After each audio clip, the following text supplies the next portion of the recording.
जय श्री कृष्ण चैतन्य प्रभु नित्यानंद श्री अद्वैत गदाधर श्रीवासादि गौर भक्त वृंद हरे कृष्ण कृष्ण कृष्ण हरे हरे हरे राम राम राम हरे हरे। शिल प्रभुपाद की जय। अनंत कोटि वैष्णव वृंद की जय। निताई गौर प्रेमानंदे हरि हरि बोल। Welcome once again, dear Vaishnavas, Vaishnavis, to the series of talks on Shri Chaitanya Shikshashtakam. I am so happy and thankful that each and every one of you is present here and we are together discovering this wonderful text by Shri Krishna Chaitanya Mahaprabhu. And last time was session number 47. We were discussing the fourth verse of Shri Shikshashtakam. We are continuing from that point onwards. Today is session number 48. I'll share my screen and we will begin discussing the fourth verse of Sri Chaitanya Shikshashtakam in the 48th session. Before we begin, the verse that we composed for the fourth verse of Shikshashtakam is in front of us. प्रणवेन कृतं धन्यं वेदैस्त्रेतायुगं तथा गीतया द्वापरं धन्यं कलिः शिक्षाष्टकेन च। प्रणवेन कृतं धन्यं. Satyayuga was blessed with pranav, omkar, because in Satyayuga this was the direct speech that came from the Supreme Lord Bhagwan Narayan. Veda is Treta Yugam Tatha. Treta Yuga was blessed with the four Vedas, and these four Vedas are the direct emanations from Bhagavan. Gitaya Dvaparam Dhanyam. The Dwapar Yuga was blessed with the direct speech of Bhagavan in the form of Bhagavad Gita. And Kali Yuga, Shikshashtakenacha. And Kali Yuga has been blessed with direct speech emanating from Shri Bhagavan's mouth in the form of Shri Shikshashtakam. So this is the verse. Now we also have a practice of seeing a verse glorifying Harinam every time. So here is a newly translated verse glorifying Shri Harinam. This verse is in the meter Mandakranta. I will try to sing. Yavajjivam pranavamatava vartayedrudriyam va Yajurvedam vasatimathava varanasyam vidadhyat हित्वा लज्जां कलिमलकुलच्छेदकानीरयेद्वा विष्णोर्नामान्यनिशममृतत्वाप्तिरेषा चतुर्धा. This verse is from the Bhagavan Nam Kaumudi of Shri Lakshmidhar. I believe we have discussed this literature once in this series, and this literature is one of the most philosophical literatures dedicated to discussing Shri Harinam and its glories. So the verse says, Yava Jivam, as long as one lives, one must either Pranavam Athava Vartayed, chant the Pranav. Pranav is Omkar. In the Yoga Sutras of Patanjali Muni, there is a sutra in the first chapter, Tasya Vachakaha Pranava. Pranav is the direct indicator of the absolute truth. And then immediate next sutra says, Tad japas tadartha bhavanam. One should perform japa and meditate upon the meaning of this sacred syllable Om. So, as long as one lives, one must either chant the pranav, Omkar, or recite Rudriyamba, recite Rudrashtakam from the Yajurveda. But these require one to be initiated and qualified for this japa or this recitation of the Yajurveda. Or Vasatim athava Varanasyam vitadhyat, or one should reside constantly in Varanasi. It is said Kashi Maran, one who dies in Varanasi, definitely they get liberated. So one should reside constantly in Varanasi, or if one cannot do these three, then Hitva Lajjam Kalimalakulaच्छedakani Rayedva, or giving up all social consideration, one should constantly utter the names of Vishnu that destroy the entirety of the impurities of Kali Yuga. Amritatva Aptir Esha Chaturdha. These are the four methods for attaining true immortality. So out of these four, the easiest method which is possible in all times and all places is the fourth one, which is utterance of Shri Bhagavan's Naam. The wonderful verse from Bhagavan Naam Kaumudi, which gives definite means to achieving immortality. Now, once again, we are back to our verse. Na dhanam, na janam, na sundarīṁ, kavitāṁ va jagadīśa kāmaye, mama janmani janmanīśvare, bhavatād bhaktir ahaitukī tvayi. The verse is in the meter Viyogini, and in the previous sessions, we have seen how to sing this particular verse. Once again, we will go through the Anvay. Dhāmeśvara Mahāprabhu, kindly read the Anvay. O Jagannatha, I desire neither wealth nor followers, nor a beautiful spouse, nor poetic ability. In each and every birth of mine, let there be causeless bhakti towards you, the Supreme. Wonderful. So, this is the translation. And in the previous session, we were discussing na dhanam. And we had concluded that discussion of na dhanam. Now we are continuing ahead and we are beginning to discuss na janam. Na dhanam, na janam. And janam and dhanam, they all align with the term kāmaye. Kāmaye means I do not desire. What do I not desire? Jana. What is the meaning of jana? In the dictionaries, various meanings of jana are given. The Medini Kosh, which gives the various meanings of the term, says, Jano loke mahar lokat paraloke chapamare. Jano, the term jana, means loke. The first meaning is loka. The meaning is people or relatives or followers. This is the first meaning. Or mahar lokat paraloke. Jana also refers to Jana Loka, which is one of the planetary systems. The Loka, which is above Mahar Loka. And Jana also means Pamara, a wretched person. These are the three meanings of Jana.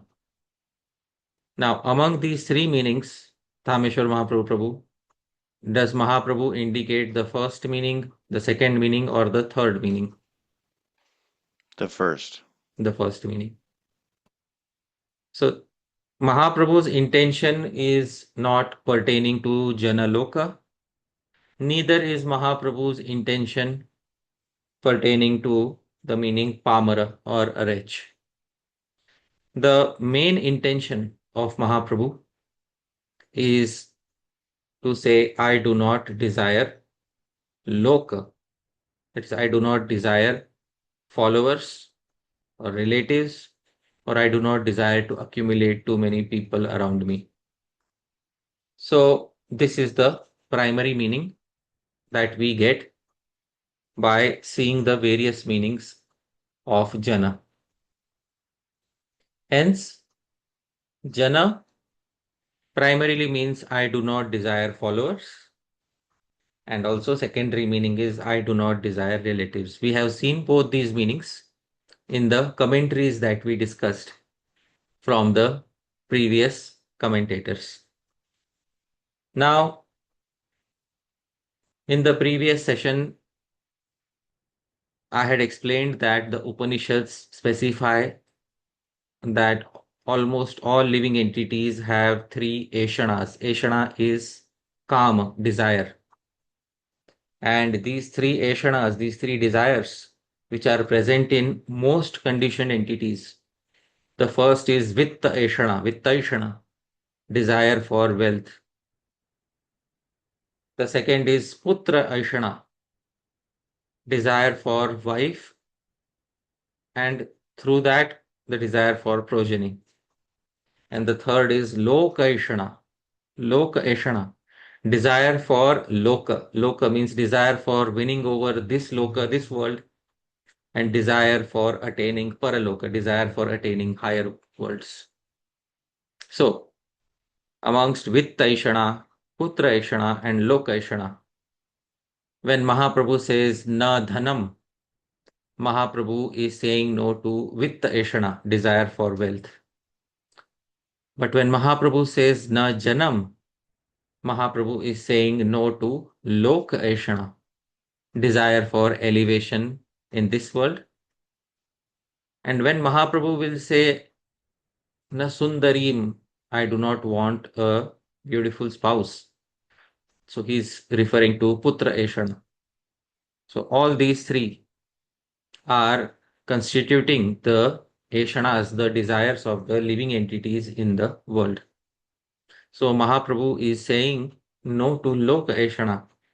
I do not desire to win in this world. I do not desire elevation to higher planets. As I specified last time, that those who desire dhana only, those people are not considered as very high class by Shri Vyasadeva. This verse from the Garud Puran was quoted at the end of the previous session. I am quoting it again here. Adhama dhanamichanti dhanamano hi madhyama uttama manamichanti mano hi mahatam dhanam. Adhama dhanam icchanti. Adhama, lowly individuals, dhanam icchanti. They desire only wealth. Dhana manav hi madhyama. Those who are slightly more elevated, mediocre ones, they desire both dhana, wealth, and mana, social status. Uttama manam icchanti. The elevated ones desire only social status. Indeed, mano hi mahatam dhanam. Social status is the wealth of the elevated ones.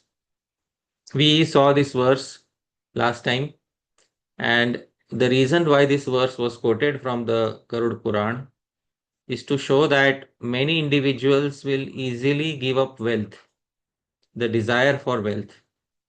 But after giving up the desire for wealth, there is one desire which still remains deeply rooted in the heart.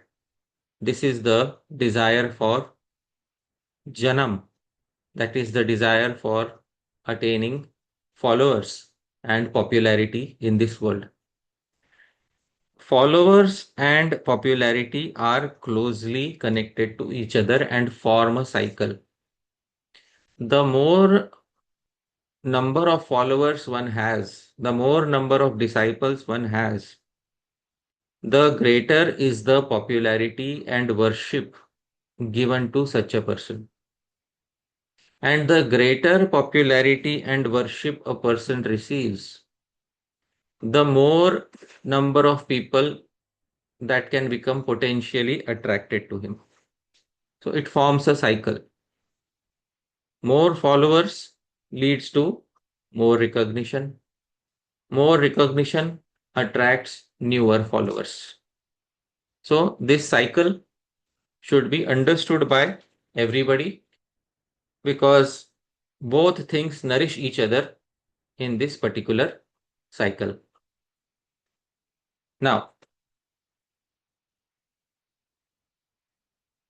Mahaprabhu is saying, Na janam, I want absolutely no followers. Dhāmeśvara Mahaprabhu, if we take the injunction literally, Shunya janam, I want 0 followers. Then everybody in the world who is a follower of Mahaprabhu will have to have 0 followers. Now, if everybody has 0 followers and 0 disciples, what will happen to Mahaprabhu's sampradaya? Please tell me. It will wither away.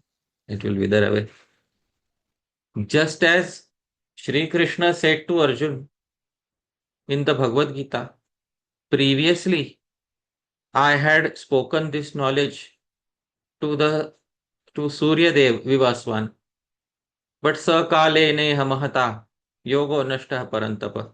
But O Arjun, by influence of Kal, time, this knowledge was destroyed. And then the commentator said that the sampradaya gradually withered away.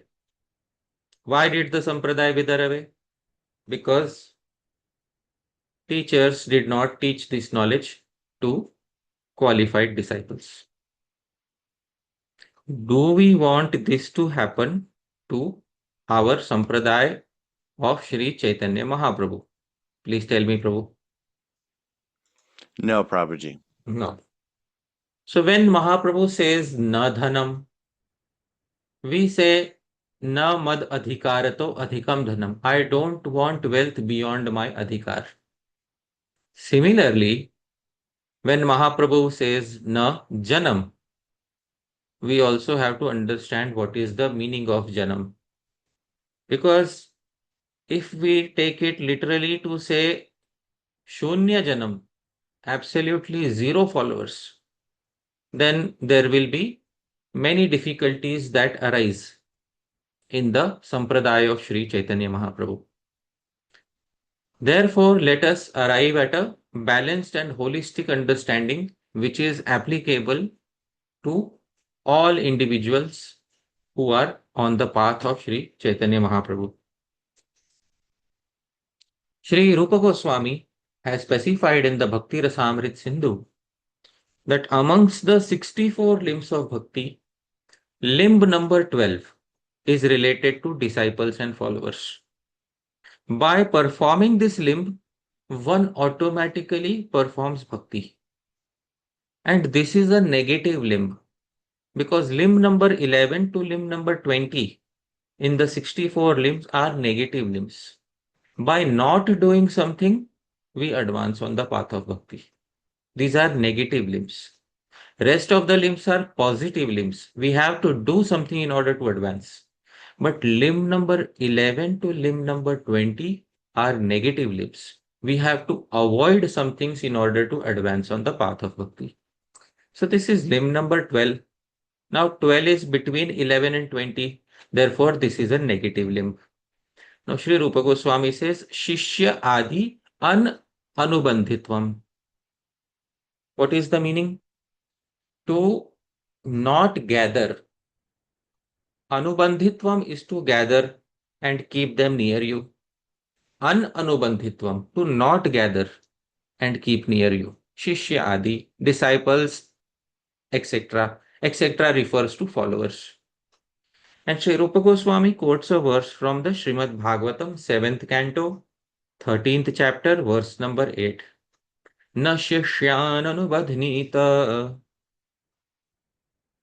The translation, according to the commentary of Srila Sridhar Swami, is one should not present various allurements to gather many disciples. This is the 12th limb of bhakti amongst the 64 limbs. In simple words, by not gathering many disciples and followers, one automatically performs bhakti and advances on the path. This is what Srila Rupa Goswami is saying. Historically, too, we have seen individuals who have walked on this particular path. Like we know the case of Shri Lokanath Goswami, who was very hesitant to accept Shri Narottam Das Thakur as his disciple. Very hesitant to accept. What is the reason that he is hesitant to accept? See, there are many benefits of accepting disciples, but all those benefits are mainly on the material platform. The disciple usually gives wealth, the disciples give praise, the disciples they render service in various ways, but most of these things are related to material comforts. And I have said quite a few number of times previously, in the guru-disciple relationship, the guru rarely gains anything spiritual from the disciple. It is the disciple who gains from the guru. And therefore, the person who is about to be on the end of giving, not on the end of receiving, the guru is going to give spiritual advancement. The person who's going to give must be very careful as to what is involved in this entire relationship. Therefore, Sri Rupa Goswami tells us, Shishya Adi Anubandhitvam. Do not gather too many disciples. But literally, if we see, the verse means one should not gather any disciples. Literally, if we see, the literal translation is Na Shishyan Anubadhnita. Do not gather disciples.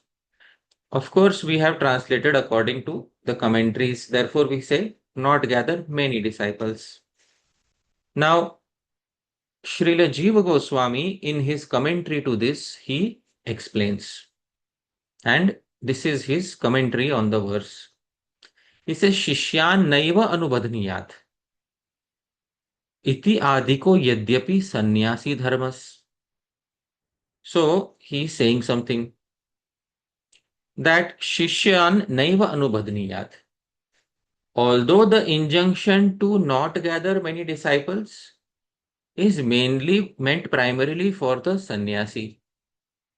Because this verse is from the 7th canto, 13th chapter, and the instructions are being given for sannyasis in this particular part of the Bhagavatam. So therefore, Sri Jiva Goswami says, although the injunction to not gather many disciples is meant primarily for the sannyasi, but it is also applicable to all other devotees who are detached. So we should not say that because the verse is in the 7th canto section of the Bhagavatam, where the responsibilities of a sannyasi are being denoted, and since I am not a sannyasi, therefore the injunction doesn't apply to me. We should not think like that.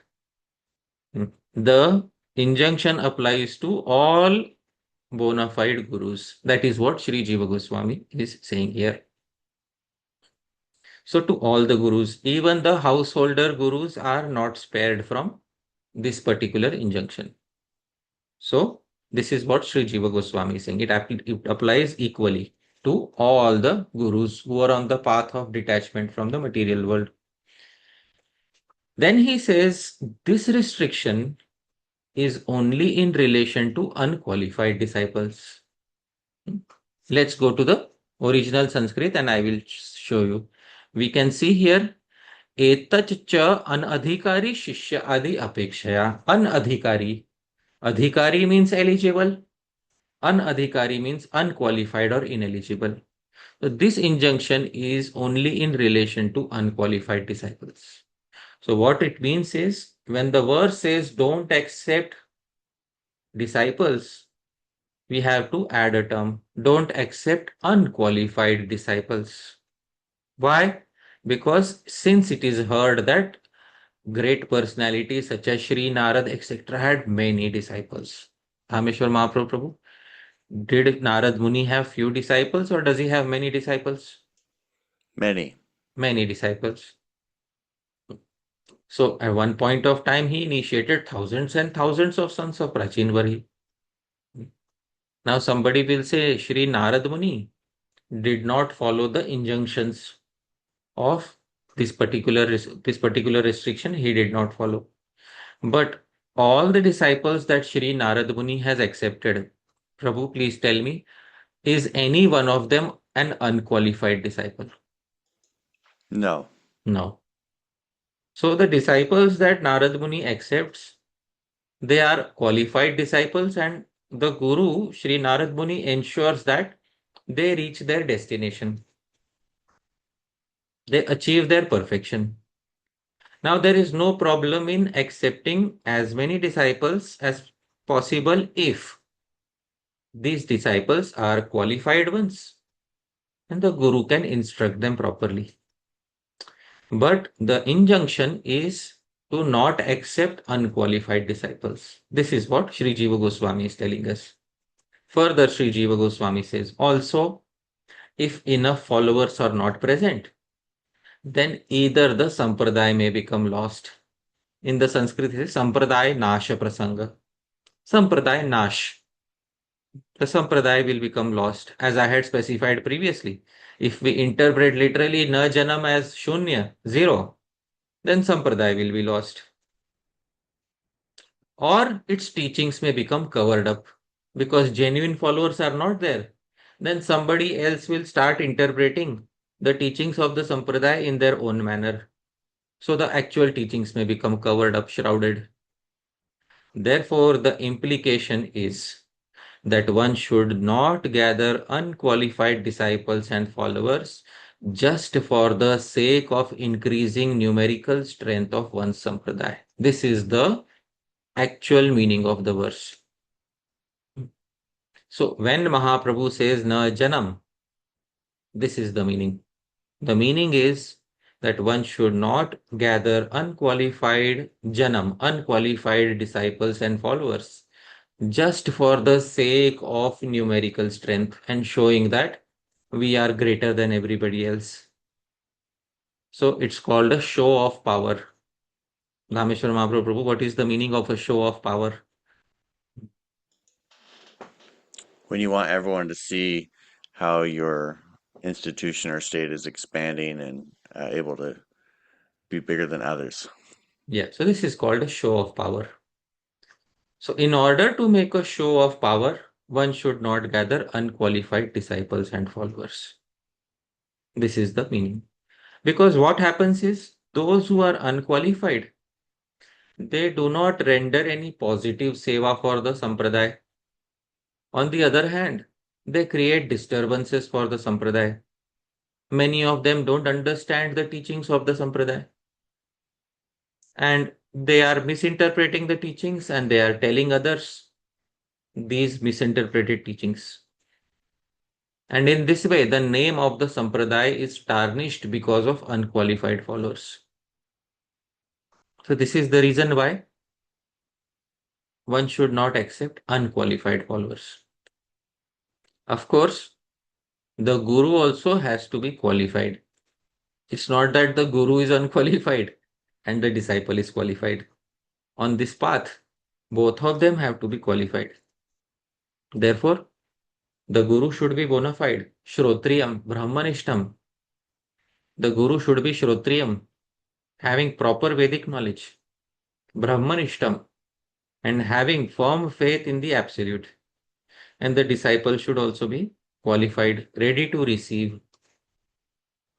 So this is what Sri Jiva Goswami says, and it helps us understand the meaning of na janam. What is the meaning of na janam? When we follow in the footsteps of this particular understanding, our bhakti increases.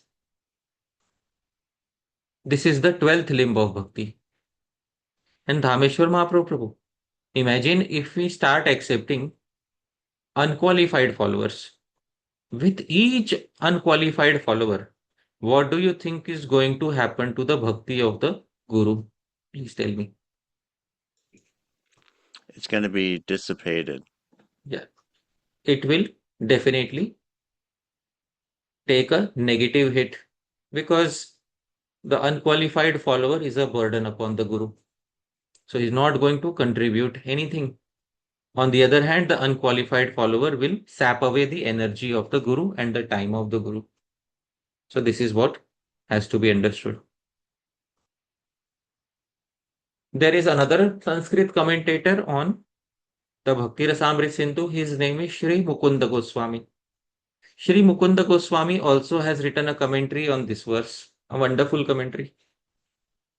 Now he highlights a very wonderful point. He says, Naiva anubadhniyan na anusaret.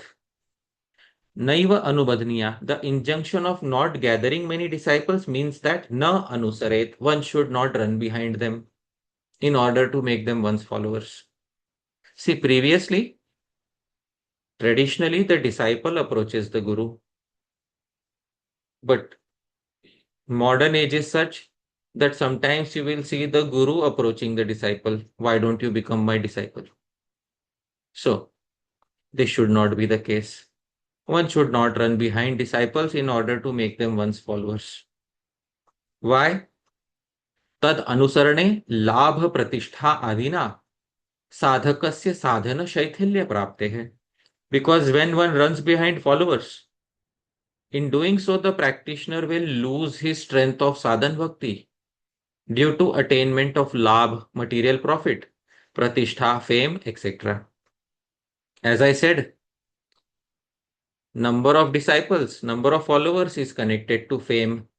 Fame in turn increases number of disciples, and it has a reciprocal relationship. And then it also leads to labh, material profit, which often is beyond one's adhikar, and this creates a disturbance in one's bhajan. So he says, Shishya Karanam tu, acceptance of disciples is Jata Rati Nam Eva Vihitatvacha, is recommended only for those who have developed the stage of Rati. Rati is another term for Bhav. So those who have developed Bhav Bhakti, they are beyond running behind followers because they have already arrived at the stage of Bhava Bhakti, and now Prema Bhakti will come very soon. So the minimum qualification for a person to accept a disciple has been specified here as Jatarati. She should be on the stage of Rati, and Rati is another term for Bhav. So he should be on the stage of Bhav. Why?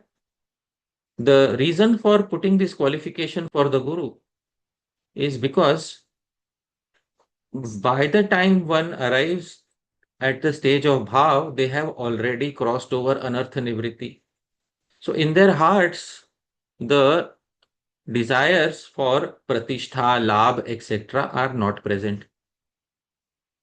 And then Sarvamapi Mam Prithivim, if the entire world is qualified, it will not affect him if he accepts the entire world as his disciple.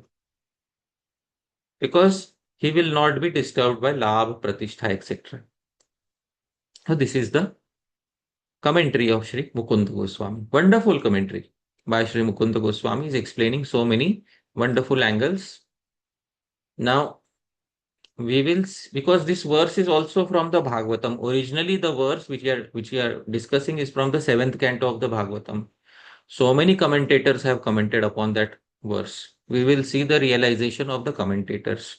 Let's take the realization of Shri Ganga Sahai, who in his commentary named Anvitartha Prakashika, he repeats many of the points of Srila Sridhar Swami. So Sridhar Swami and Anvitartha Prakashika are giving more or less the same points. It says Vritti heto shishyan na anubadnita. For the sake of one's livelihood, one should not gather disciples. Pralobhana baladina na padayet. One should not give them allurements or not force them. Sometimes one forces a person to become a disciple. Sometimes one puts somebody in guilt. If you don't become a disciple or if you don't become a follower of Mahaprabhu, then nothing auspicious will come to you. By become a follower of Mahaprabhu, they're actually saying you become a follower of myself. By this, they are putting people in guilt. Sometimes people tell their disciples to recruit more disciples. This is also called bala, forcing people to become disciples, those who are not naturally ready to be your disciples.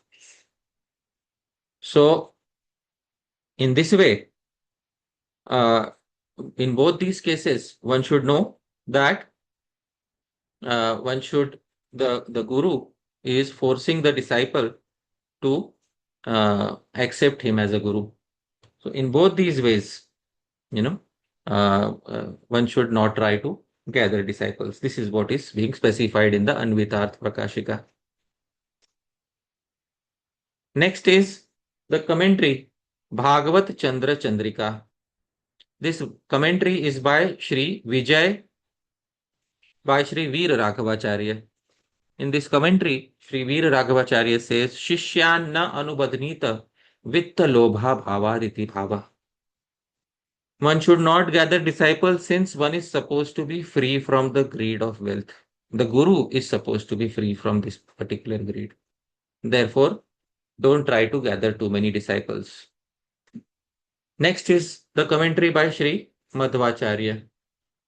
The commentary by Shri Madhvacharya, it says, Na vritha shishya bandhakrit. Na vritha shishya bandhakrit means that one should not uselessly create many disciples. So this is the meaning of this particular commentary, Shri Madhvacharya's commentary. This also is quoted in the Padaratnavali, another commentary from the Madhva Sampradaya. Then there is Sarartha Darshini of Shri Vishwanath Chakravarti Thakur. Shri Vishwanath Chakravarti Thakur again says the same thing, that one should not gather many disciples by giving them allurements, etc., or by force. Then there is the commentary from the Nimbarka Sampradaya. It is called Siddhanta Pradeep. In this particular commentary, it is said, Shishyan nanu badniyat pralobhanadina atma sevarthe vashyan na kuryat. That one should not employ many disciples for one's personal service by giving them various allurements.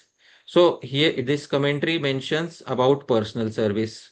So one should not gather many disciples for the sake of personal service by giving them various allurements, etc. So this is given in the Siddhanta Pradeepa commentary. Then there is another commentary from Madhva Sampradaya called Satya Dharmiya by Shri Satya Dharma Tirth. This is a wonderful point he makes. Swashastra avishwasta shishya sangraha karta na syad. One should not be a collector of disciples who do not have faith in Shastra of one's own Sampradaya. So one should not collect any disciples, especially if that disciple does not understand the Shastra of that Sampradaya. One should first teach the disciple the Shastra of one Sampradaya, then one should accept them. Another commentary from Madhva Sampradaya, Manda Nandini, says, Samyak Jnana Labha Tadupatesha Rupa Swa Prayojana Bhave Vritha Shishya Bandham Na Kuryat. When the desired objective of giving instruction and completely educating the disciple is absent, then one should not uselessly create disciples. So these are the various reasons for not accepting, various reasons given by the commentators.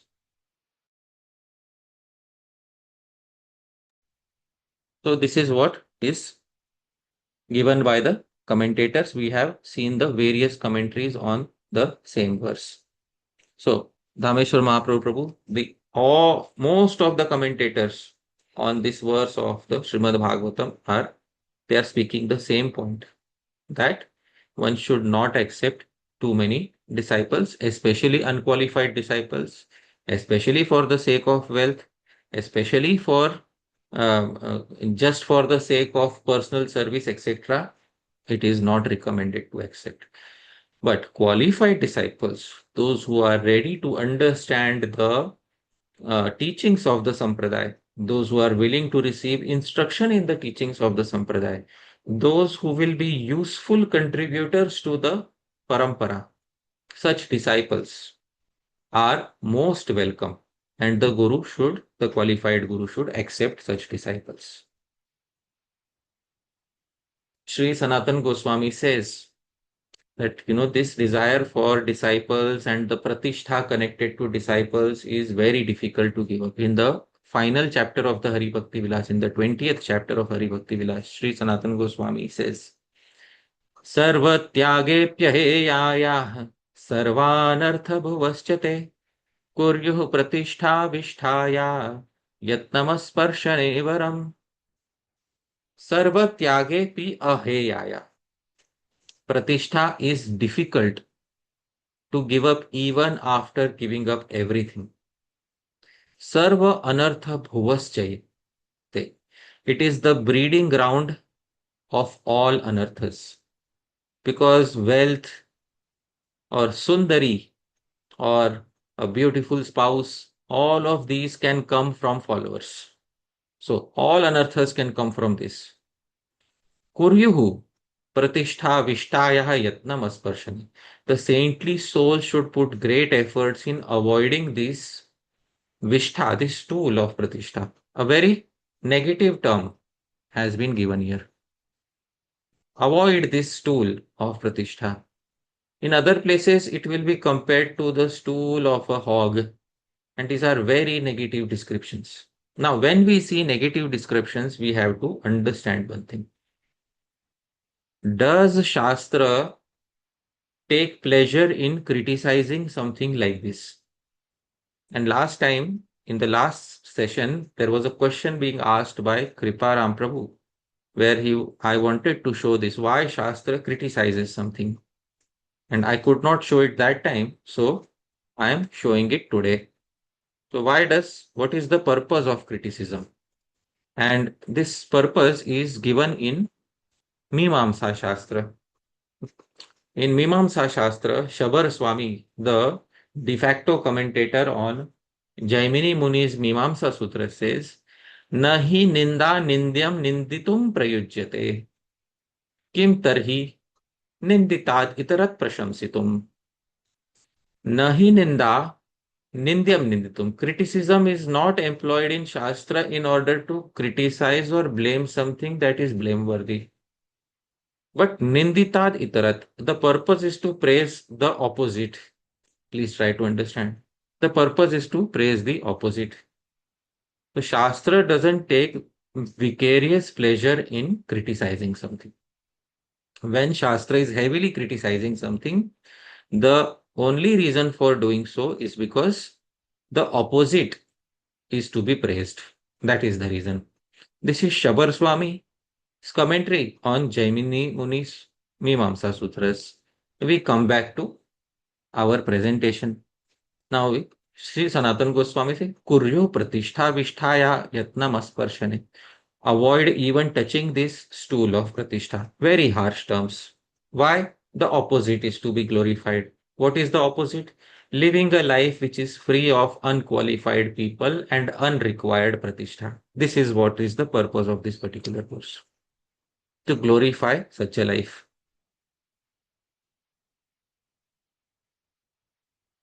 And there is another verse which is often quoted in saintly circles. This verse is from the Lakshmi Narayan Samhita. Wonderful verse.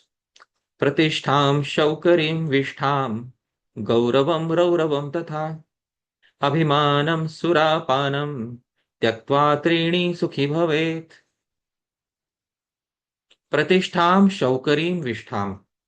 Pratishtha, fame, shaukarim vishtham is the same as the stool of a hog. Gauravam, Gaurav, desiring respect from others. Rauravam tatha is like the burning Raurav hell. Abhimanam, Abhiman, false pride, is Surapanam, is like stupefying, intoxicating liquor. Tyaktva Trini, giving up these three, Sukhi Bhavet, one should become happy. Pratishtha, Shaukarim Vishtha. Pratishtha is compared to the stool of a hog. Now, why is Pratishtha compared like that? I understand that this is not a very delightful conversation.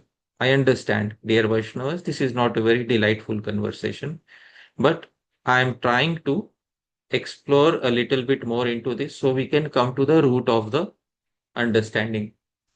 Why is Pratishtha compared to the waste of a hog? The reason for doing so is to be understood. A hog usually is one of those few animals who ends up consuming its own waste. Please try to understand. A hog is one of those rare animals who ends up consuming its own waste, and it rolls around in its waste. Pratishtha is compared to that. Now, why is it compared to that? The answer is as follows. Please hear. A particular person becomes very famous. Let's say Prabhu, Dhameshwar Mahaprabhu Prabhu, there is somebody who became as famous as Abraham Lincoln or Gandhi or Martin Luther King. So many people from the previous century were very famous. Now, most of these individuals, after their death, might have taken birth elsewhere. After taking birth elsewhere, they might be reading in the textbooks that there was a great person named Abraham Lincoln. There was a great person named Martin Luther King. There was a great person named Gandhi. They are, and then they are desiring, oh, I should also become great like him. You were the person in your previous life, but now in your next life, you are consuming what you left behind in the previous life. So, one who consumes something which was discarded in the previous life, therefore, the verse says this thing. Please, dear devotees, we should try to understand. Pratishtha is something which one leaves behind after one dies. Pratishtha remains behind. In the next life, one is unaware that this pratishtha belongs to me. And then one starts consuming that pratishtha and desiring that pratishtha more and more in the next life. Therefore, pratishtham shaukarim vishtham. Pratishtha is the same as the stool of a hog. This is the reason. Dear Vaishnavas, therefore it is compared to the waste product of a hog. And the reason for criticism, as we have seen, is to glorify the opposite. Give it up and be happy. Therefore, the last line says, Tyaktva trini sukhi bhavet. The intention of the verse is not to make you unhappy. The intention is to glorify the opposite. Tyaktva trini. Give up these three. Sukhi bhavet. Become happy. This is what it is. Also, Shri Rupa Goswami says that gathering these disciples and unqualified disciples is not a limb of Uttama Bhakti. Because some people are always confused. The more followers I have, the more Shri Krishna will become happy. The more followers I have, the more my Gurujanas will become happy. Sorry, this is not the case. The more qualified followers you have, the more the Gurujanas will become happy. The more qualified followers you have, the more Shri Krishna will become happy. At the end of the Gita, Shri Krishna says, Na abhaktaya kadachana, na cha ashushrusave. Don't speak this message to somebody who is not a devotee, who doesn't have the mood of rendering service. Dhameshwar Mahaprabhu, Prabhu, you might have seen that verse at the end of the Gita. You have seen that verse? Yeah. Yeah, Nacha bhaktaya kadachana. yeah. So, Shri Krishna also wants that a proper devotee who has the mindset of a devotee, such a person who is willing to render service as a disciple, that person should receive the Gita. Now, if we make unqualified people as followers, it cannot be considered as any form of service. Shri Rupa Goswami says, Dhana Shishyadibhir Dwarair Ya Bhakti Rupapadyate Viduratvat Uttamata Hanyat Tasyascha Nangata. Dhana Shishyadibhir Dwarair. Acts that are proclaimed to be bhakti on the strength of collecting wealth, followers, etc. Viduratvat. They're actually far away from Uttama Bhakti. In fact, Uttamata Hanya. In fact, such acts harm the spirit of Uttama Bhakti. Therefore, Sri Rupa Goswami says, in the 64 limbs of Bhakti, I will never include collecting followers for Sri Krishna. Never I will. This cannot be considered as limb of Uttama Bhakti. Sorry, this is not the case. The only justification for accepting a follower in Shastra is if the follower is qualified. No Shastra will allow accepting an unqualified follower. Now, the follower will say, I am unqualified, I am eternally unqualified. Sri Bhaktivinoda Thakur also says, Ami to Kangal Krishna Krishna boli dhayatava pachi. I am a beggar, I don't know anything. I am just speaking Krishna Krishna and running behind you, O Guru Maharaj. Every disciple will say this. But does Sri Bhaktivinoda Thakur only say Krishna Krishna? Or is he also capable of writing many books? So please tell me, Dhāmeśvara Mahāprabhu, is he truly unqualified in the literal sense, or is he a very qualified disciple? Who is he? A very qualified disciple. Very qualified disciple. So those words look good upon a very qualified disciple. Those words of humility look very good. They are decorations of a very qualified disciple. But if there is a disciple who is creating trouble for the Guru, and then when the Guru asks him, why are you doing this? Ami to Kangal Krishna Krishna boli dhai tava pachu. Oh, I am nothing, Guru Maharaj. I am just chanting Krishna Krishna and running behind you. So this crookedness, kuti nati, should not be, is not justified, and the Guru should not accept such a disciple. Therefore, the testing period of minimum 1 year before the Guru accepts the disciple. So it's very important. All these things are connected to each other. When the testing period is not there, then the Guru doesn't know whether the disciple is qualified or not. When the Guru doesn't know whether the disciple is qualified or not, then the Guru runs the risk of accepting unqualified disciple. When the Guru accepts an unqualified disciple, then the disciple, instead of rendering seva to the sampradaya, renders this service to the sampradaya. The disciple brings his own ideas into the sampradaya and says, this is also bhakti. Why? Because I am doing it. Therefore, this should also be bhakti. I am a great person, and whatever I do should become acceptable to the Guru. This is what a person who is unqualified often thinks. So in this way, a lot of disservice is done to the sampradaya by such unqualified followers and by gurus who accept such unqualified followers. Therefore, Mahaprabhu says, na janam, do not accept such people. Gradually, by accepting these unqualified followers, upashakhas begin to arise. Upashakha is translated as sub-branch. In the Chaitanya Charitamrita, it is said, Kintu yadi latar sange utthe upashakha bhukti mukti vanchayata sankhyatar lekha. Sometimes unwanted creepers, such as the creepers for desire for material enjoyment and liberation from the material world, grow along with the creeper of devotional service. The varieties of such unwanted creepers are unlimited. Why is Chaitanya Charitamrita saying this? While performing bhakti, our goal is to nourish the main lata, the main creeper of bhakti, so that it reaches Goloka. But along with that creeper, some upashakha. Upashakha is called sub-branch. Usually upashakha is called sub-branch, but upashakha has actually another meaning. So this upashakha has the tendency to stagnate the growth of the main bhakti lata. So today we will see, dear devotees, upashakha usually is translated as sub-branch, but actually upashakha is not sub-branch. I will explain what is the meaning of upashakha. Here are wonderful healthy trees.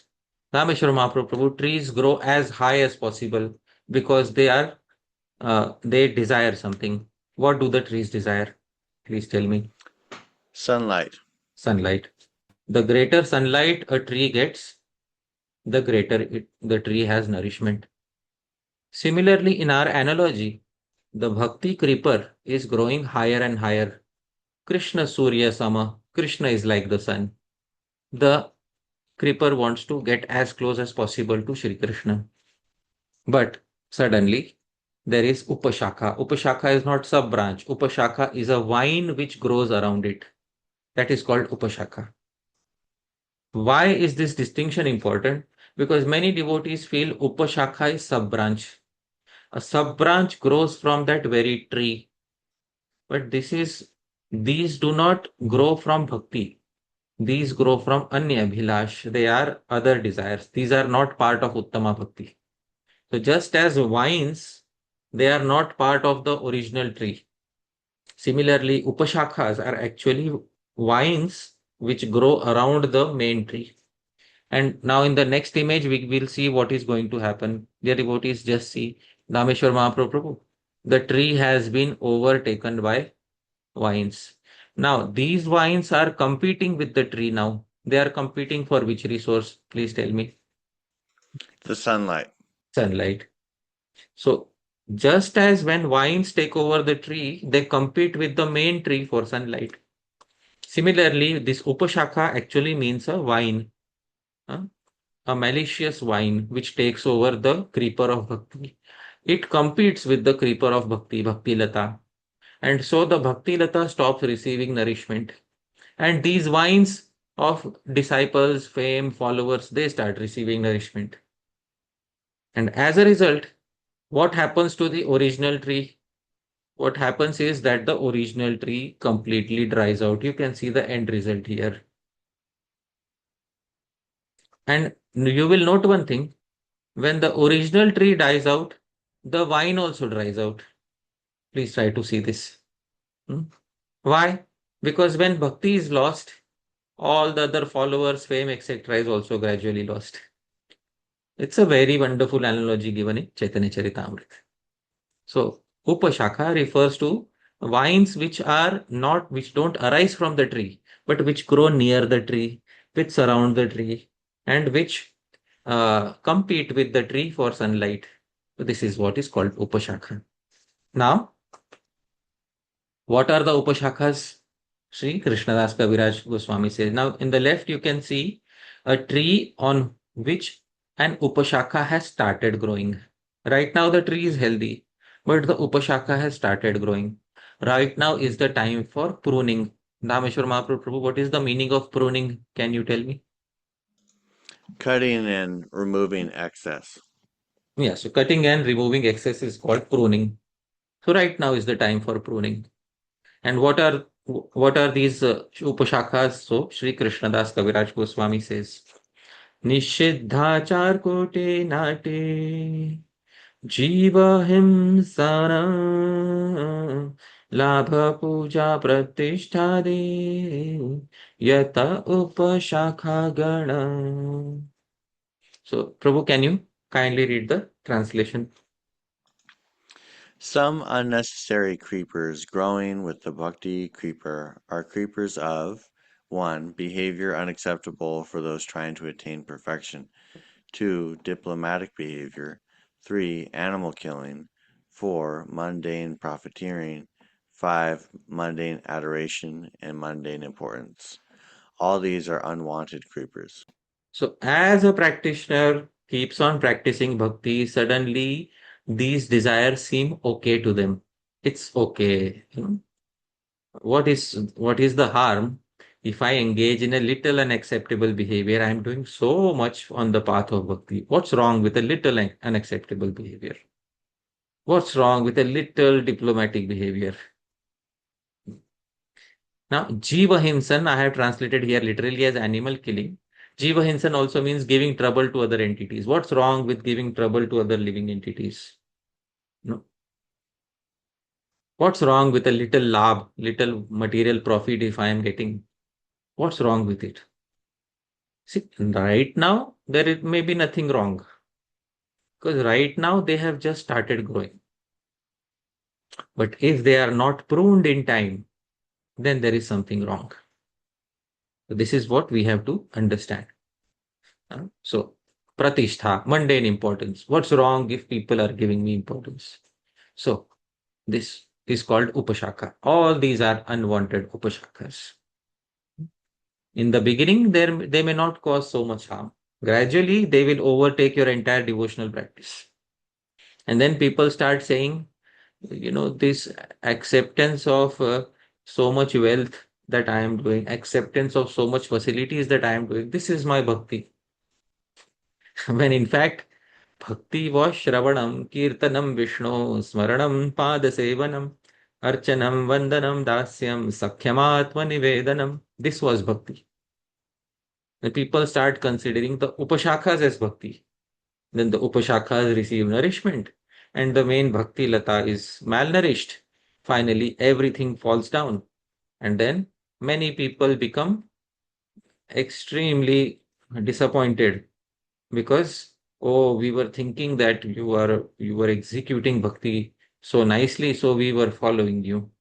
Unfortunately, this is not the case. So they're disillusioned because of this particular individual. Better is to prune in time. How to prune in time? I don't want so much dhanaṁ. I don't want so much janam. Take, please. I don't want it. You take it. I don't need it. You take it. Prune it in time. So this is what every sincere sadhaka should do. Na mad adhikarato adhikam dhanam. I do not want wealth beyond my adhikar.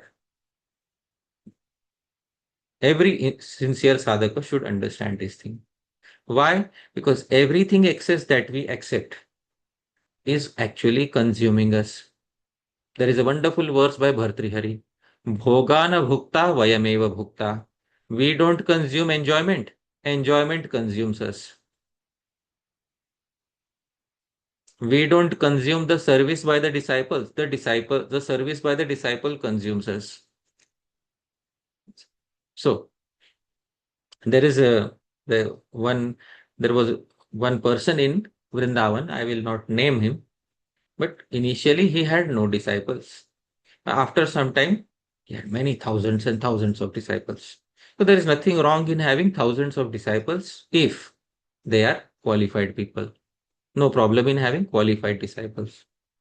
Now, these disciples many of them used to give him massage, body massage. Every day there would be one disciple who would give him body massage.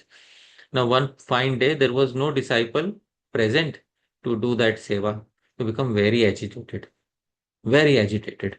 The disciple who was supposed to do that seva was very late, getting late by 2 or 3 hours. And the disciple came very late. He could not get it done in time. He had to go somewhere else. So he was very angry that nobody massaged my body today. So he told his disciple. He was very angry. He said, one time you don't give me something to eat. That's okay. But you should give me a proper massage. So, this was dependence on the disciple.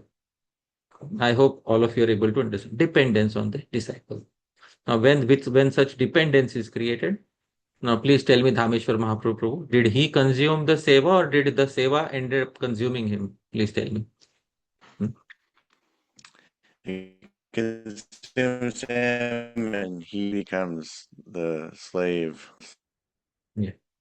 So, because of this, he became consumed by that particular seva.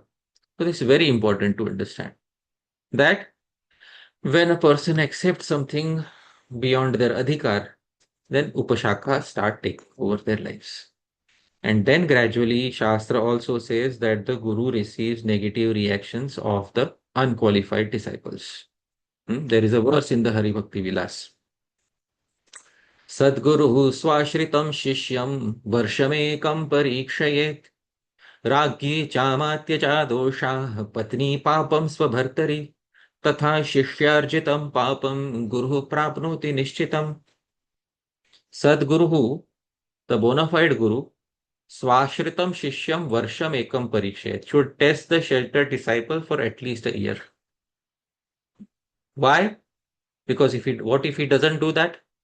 What if disciples are accepted without testing? Then there is a risk. What is the risk? Praghi chamatya dosha. Just as the king receives a share of the faults of his ministers, patni papam svabhartari, the husband receives a share of the faults of his wife. Tatha shishyarjitam papam guruhu prapnoti nishchitam. Nishchitam. the guru definitely receives a share of the faults of his disciple. Now, which disciple? Qualified disciple or an unqualified disciple? Hmm. Which reaction does the guru receive? Can you please tell me, Prabhu? Unqualified. Unqualified. It's very important. The guru did not test the disciple. Commenting upon this, Sri Sanatan Goswami says, Guruna tu avashyameva shishya pariksha karya iti atra hetum. The reason for speaking this verse is that the guru should definitely test the disciple before acceptance. Because when the disciple is not tested, then the disciple, you do not know whether the disciple is going to render, has the proper attitude or not, whether they are going to render seva or not. So therefore, test the disciple and check whether the disciple are qualified or not. And still, if your mind says, I am not in a position to accept disciples, better to say no. Better to say no rather than saying yes. Just as Sri Lokanath Goswami said, no. Many times he said no to Sri Narottam Das Thakur. Although Sri Narottam Das Thakur is very qualified, he said no. So, there is a phrase in English, why say yes when you can say no? So this should be taken seriously. Why? Because by accepting an unqualified disciple, many problems arise. Some individuals say that this verse does not apply to a guru on the spiritual platform. This verse applies only to a guru who is, teaching karma kanda, kula guru, etc. But this is not the case, dear Vaishnavas. As soon as the guru accepts an unqualified disciple, even if the guru is on a spiritual path, acceptance of unqualified disciples is not justified. A very similar verse is also present in the Manusmriti. I am showing you a wonderful verse from the Manusmriti which gives the exact same message. Disciples wipe their sins on gurus. This is from the 8th chapter of Manusmriti. अन्नादे भ्रूणः मार्ष्टि पत्यौ भार्यापचारिणि गुरौ शिष्यश्च याज्यश्च स्तेनो राजनिकिल्बिषम्. Annade bhrunaha marshti.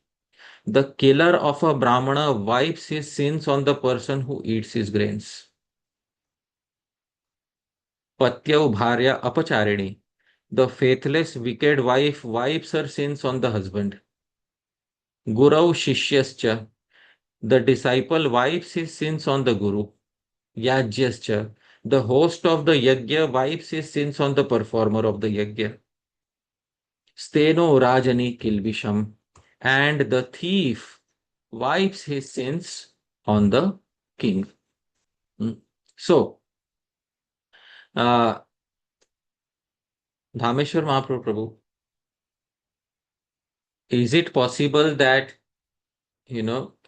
a person who is receiving grains from another person, can we know whether this person is a killer of a brahmana or not?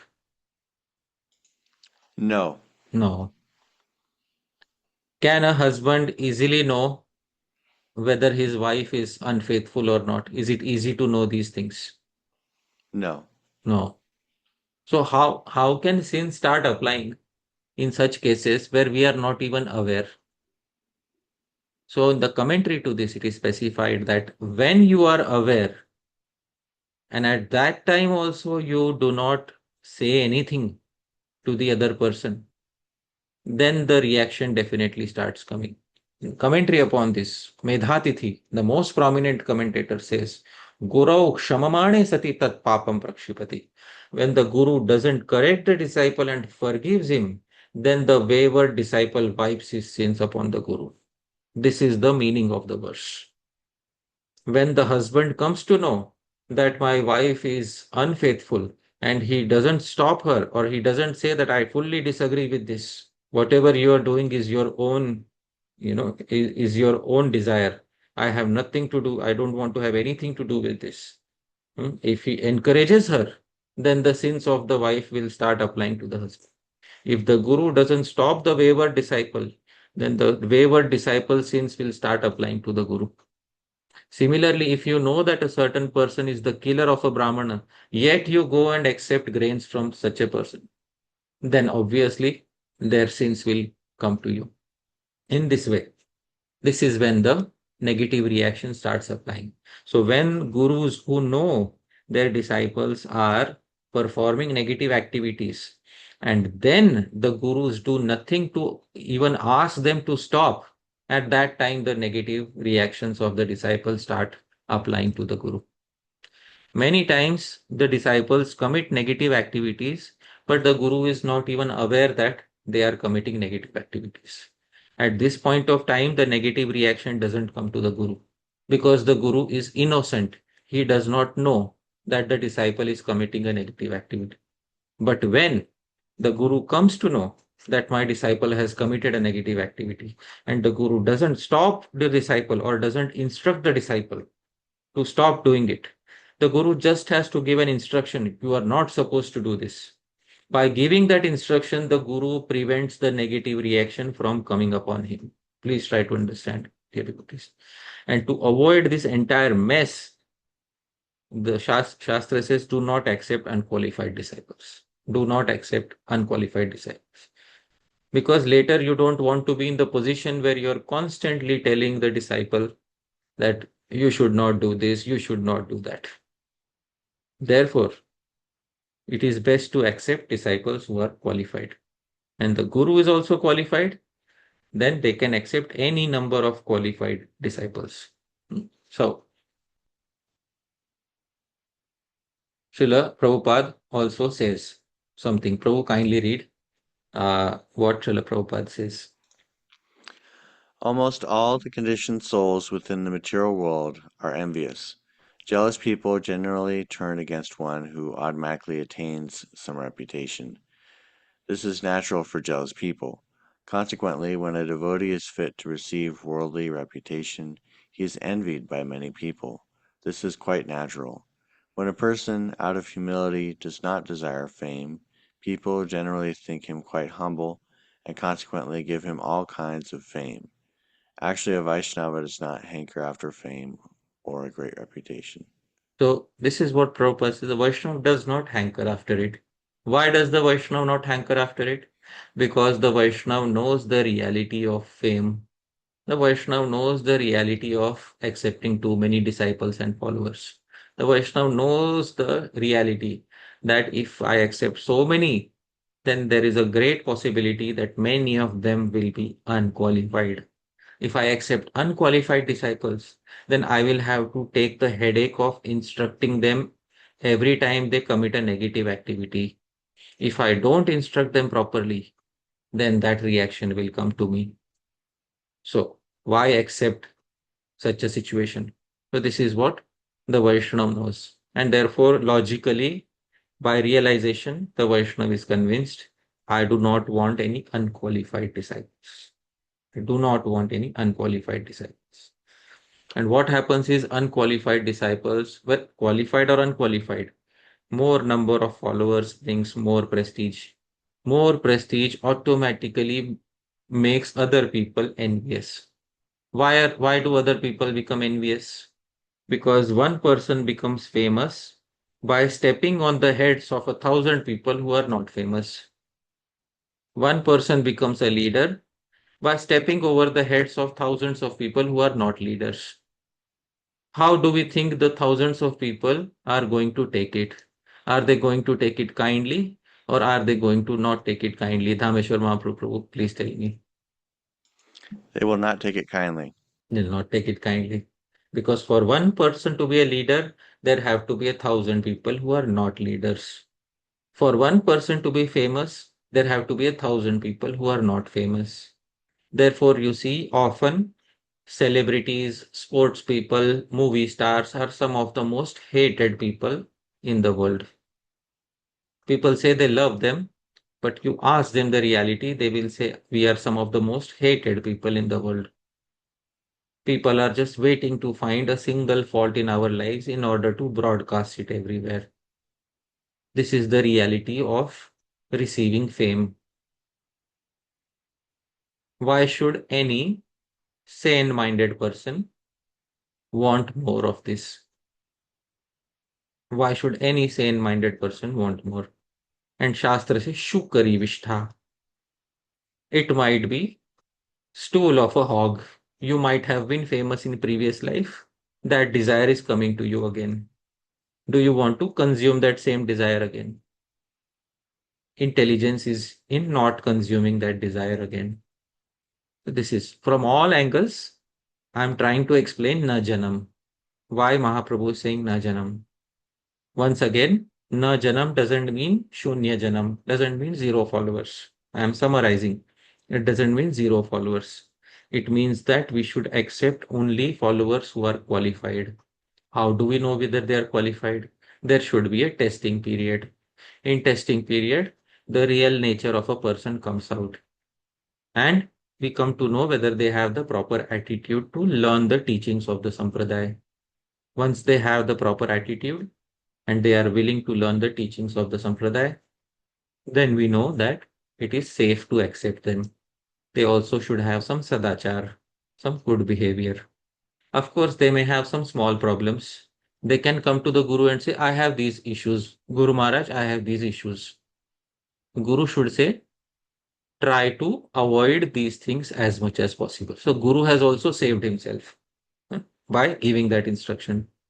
Try to keep yourself away from negative activities. The disciple is trying. The disciple says, whatever negative activities I commit because of my conditioning, I want to take the reaction. I don't want to give anything to the Guru. So, in this way, the Guru does not lose, the disciple is able to progress, and everybody is happy. This is the meaning of na janam. Accept only qualified followers. Please do not accept unqualified followers. Not accepting too many unqualified followers, not accepting unqualified followers is one of the 64 limbs of bhakti. 12th limb of bhakti. By not accepting unqualified followers, we automatically render bhakti to Shri Krishna. Automatically we render service to Shri Krishna. So this is what I can say at this particular point of time. I will pause my speech right now. Thank you, dear devotees. Yadatra skhalitam kinchit vidvamsah purayantu tat. Yadatra saushthavam kinchit tad guroreva me nahi. Yadatra skhalitam kinchit. If anything that I said was mistaken, vidvamsah, you are learned devotees. Purayantu tat, you please correct. Yadatra saushthavam kinchit. But whatever was nice, tad guroreva. It belongs to my gurujanas. Me nahi. Doesn't belong to me. Thank you once again, Dhāmeśvara Mahāprabhu. Thank you so much, all the wonderful devotees. Srila Prabhupada ki jai, Srila Rupa Goswami Prabhupada ki jai, Shri Krishna Chaitanya Mahaprabhu ki jai, Ananta Koti Vaishnava Vrinda ki jai, Nitai Kaur Premanande Hare Hare Krishna. Hari Hari Bol.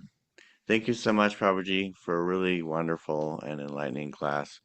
I just love these classes so much, and I'm so grateful to have your association. I know I'm not alone in that sentiment.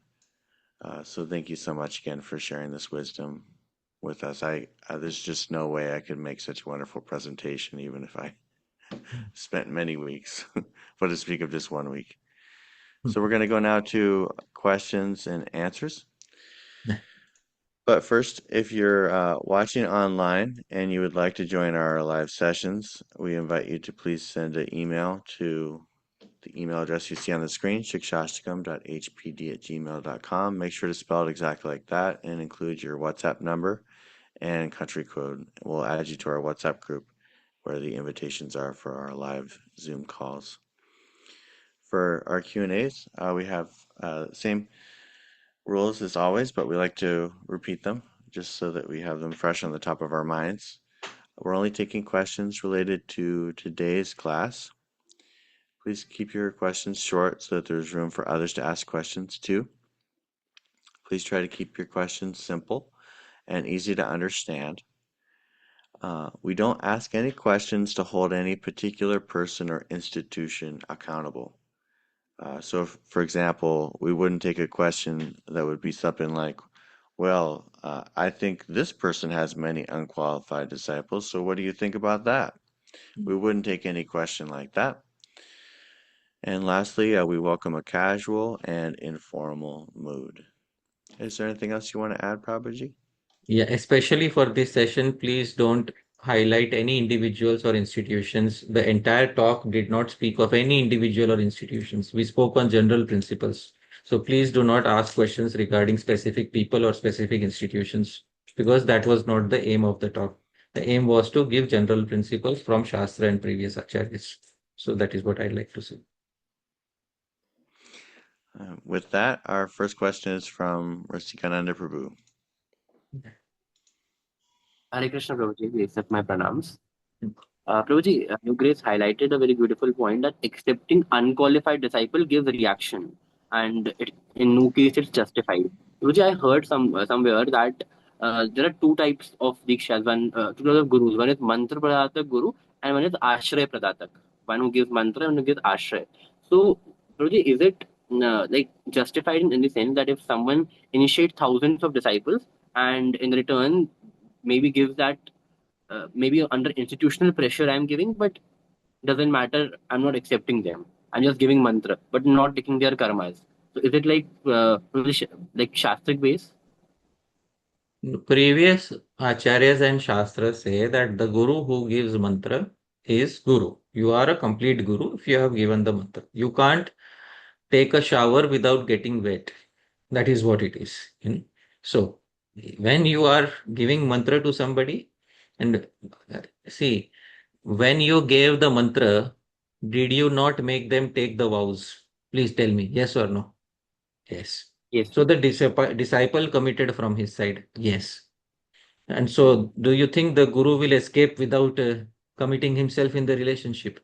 So, when you are tying the disciple in the vows, and then you also get tied in that relationship. So, Shastra does not support such an understanding that I will take you as a disciple, but I will not take your reactions. You will have to take reactions if the disciple is unqualified and you don't stop the disciple by giving from negative activities by giving them proper instruction. You'll have to take those reactions according to Shastra. So you can't, it's like just like in a married relationship, we may say the husband may say, I'll get married to you, but I won't perform the functions of a husband. Now, what will the wife say? What sort of a husband is this? So it doesn't work like that. So similarly, Shastra doesn't give any such provision. And you can ask privately, you can ask any Gaudiya Vaishnava from any other institution, whether there is any such provision in any other institution. They will tell you that tradition also doesn't have such a provision, and most of the institutions also don't have such a provision. This seems to be some new terminology which is not in Shastra. So I understand there might be some immediate need for somebody to give some diksha. But for that purpose, I don't feel that new terminology should be invented. All right. So that is what I would like to say. Thank you so much. Hare Krishna. Hare Krishna. Next we have Bhagavat Prabhu. Hare Krishna, Prabhuji. Please accept my humble obeisances. So, Prabhuji, my question was, from where does this qualification that is required in a disciple come from? Because it is also said that without performing Krishna consciousness under a guru, no good qualities can come to the. Is it only based on previous samskars, or this qualification can still be accumulated by someone before approaching the guru if he doesn't have that? Okay, wonderful. So when somebody is approaching a guru, obviously they have some bhakti samskars because of which they are approaching the guru. Somebody with zero bhakti, why will they approach guru? The reason why they are approaching guru is because something within them is impelling them to approach the guru. So obviously there is some samskar, there is some impression of bhakti within them. Now it is not expected that they have all the good qualities when they are approaching the guru. But the quality of a disciple, which is pranipat, pariprashna, seva, as given in the Bhagavad Gita. Pranipat, pariprashna, seva. These qualities are there. And if there is some negative quality, then when the guru says you have to get rid of this, Let's say there is some disciple who doesn't take bath in the morning, takes bath in the evening.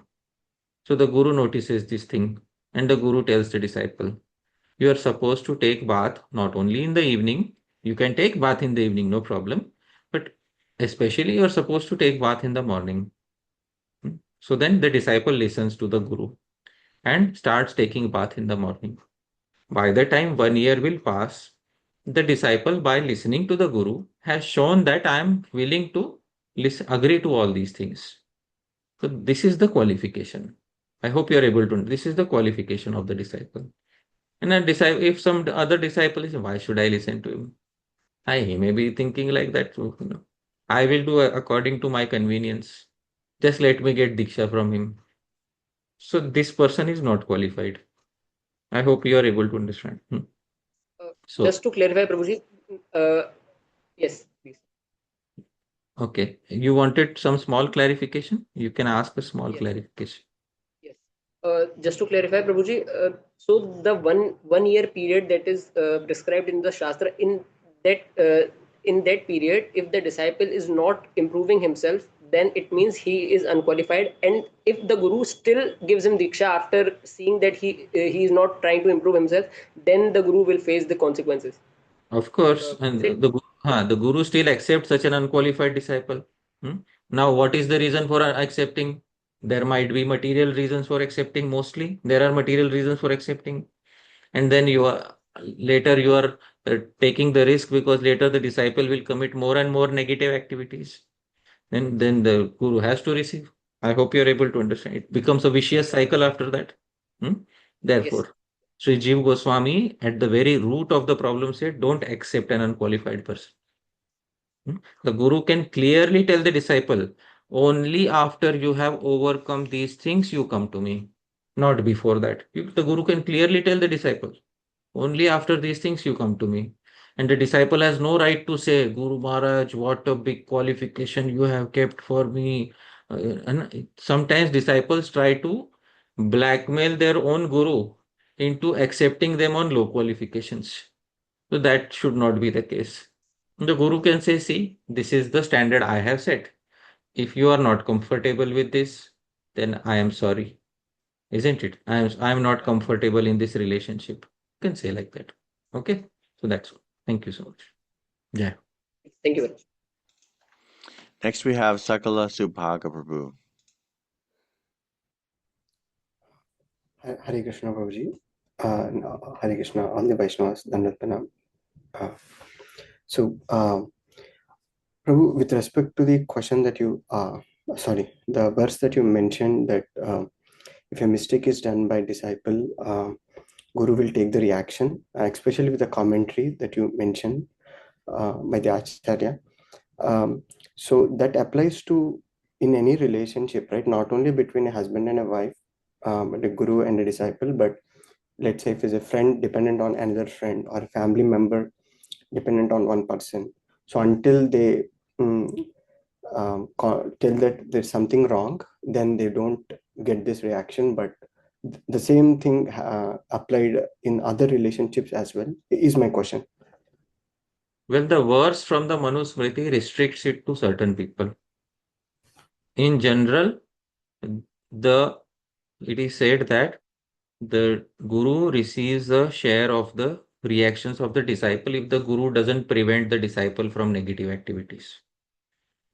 The husband receives a share of the wife's reaction if the husband doesn't prevent the wife in case she is committing some infidelity.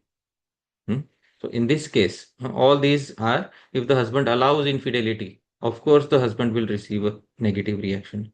If the guru allows the disciple to commit negative, of course the guru will get a negative reaction. So some cases have been highlighted. There may be other cases also, but in general, it's in one sense the father is also a guru, the mother is also a guru. So if the father and mother don't stop the child from committing negative and they encourage the child, of course the parents will also receive some portion of the negative reaction. But in general, a superior receives a reaction if they don't stop the dependent from committing negative activities. This is the general principle that you can derive. But the Manusmriti is giving specific cases which should especially be taken care of. And those cases are listed in the Manusmriti. Right? So that is what it is. Okay. So I hope that answers your query. Thank you. Next, we have a question from Vignesh Kamat Prabhu. Hare Krishna Prabhuji, my pranams. In one of your slides, it was mentioned that a guru should be at least on the platform of rati or bhava. I have also heard that a guru must be an uttama adhikari. Does that mean an uttama adhikari necessarily? Does being an uttama adhikari necessarily imply attaining bhava, or can one be an uttama adhikari without bhava? Yeah. So the classification of Uttama, Madhyam and Kanishta is different. The classification of Uttama means somebody who has immense capability in explaining Shastra, in explaining Shastric logic, and who has firm faith in Shastra is called Uttamadhikari. Such an Uttamadhikari may not yet have attained Bhava, but he is Uttama because he has immense knowledge of Shastra and logic and immense Shraddha, immense faith in that Shastra. But when Sri Mukunda Goswami said that Jatarati, those who have developed Bhava, are ideal candidates for becoming Guru. So that is definitely what Mukunda Goswami is saying is actually the ideal principle, because the disciple is supposed to receive the seed of prema, the seed of Bhava from the Guru. If the Guru doesn't have that seed of Bhava, the seed of prema, where will the disciple receive it from? So therefore, what Sri Mukunda Goswami is saying is very, very correct. The Guru should be on that particular level of Bhava, so that in case the disciple is ready to receive the Bhava and Prema, the disciple can receive it from the Guru. Srila Prabhupada says in Nectar of Instruction that sometimes gurus who are not on that level can also accept disciples, but then the disciples' progress is limited. They cannot progress beyond a certain level. So what Sri Mukunda Goswami said in his commentary is the ideal case, and it is highly recommended to follow it. That is what I would like to say. Thank you. Next, we have a question from Pranada Mataji. Jai. Wonderful. Hare Krishna. I'm on a phone. I don't know how to use this, so here we go. Hare Krishna. Prabhu, my obeisances to you and everyone else. Is there a standard within Gaudiya Vaishnavism for vows that are taken at initiation? Because sometimes we see there's different standards in terms of japa, or even the vows that are taken like before they do the principles. Is there something standard about this that we can say is the minimum? Okay. Are there some common standards which are known as bare minimum? Traditionally, these are called sadachar. Sadachar means good behavior. Good behavior in general is expected from every disciple. So sadachar means that they are not given into the vices which are prominent in this age of Kali. In specific institutions, it was clearly defined that it refers to 4 principles in which Kali Yuga is residing, which is Dyutam, Panam, gambling, intoxication, illicit affairs, and meat eating. But traditionally, these things are the first step. They're automatically understood as sadachar. And so the Guru says, do you have sadachar? He tests the disciple and says, you have sadachar? Yes, I have sadachar. All right. And then he doesn't take any separate vows from the disciple, because he knows that the disciple has sadachar or good conduct. So separate vows are not taken from the disciple. Okay. And the only vows that are taken is you will chant your mantra this number of times in the day. You will chant your japa this many number of times. Sometimes such vows are only taken. And even amongst them, different gurus have different standards in the tradition. You will see in some institutions there is a restriction upon tea and coffee. In some other tradition, some other branches of the sampradaya, there is no restriction on tea and coffee. So there different gurus give different standards. But in general, sadachar is expected. That gross violation of the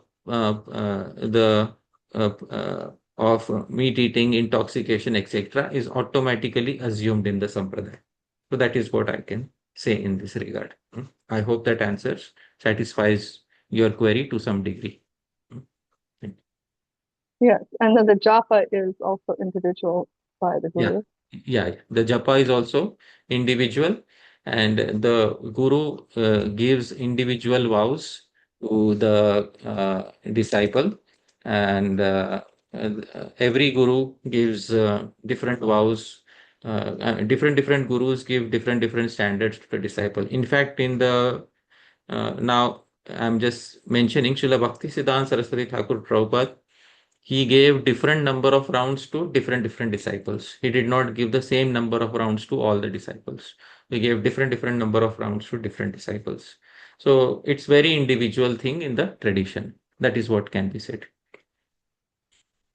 Thank you. Does the disciple sometimes choose the vow themselves of their japa and then make that commitment privately to the guru or Krishna? I'm sorry, I couldn't hear you properly.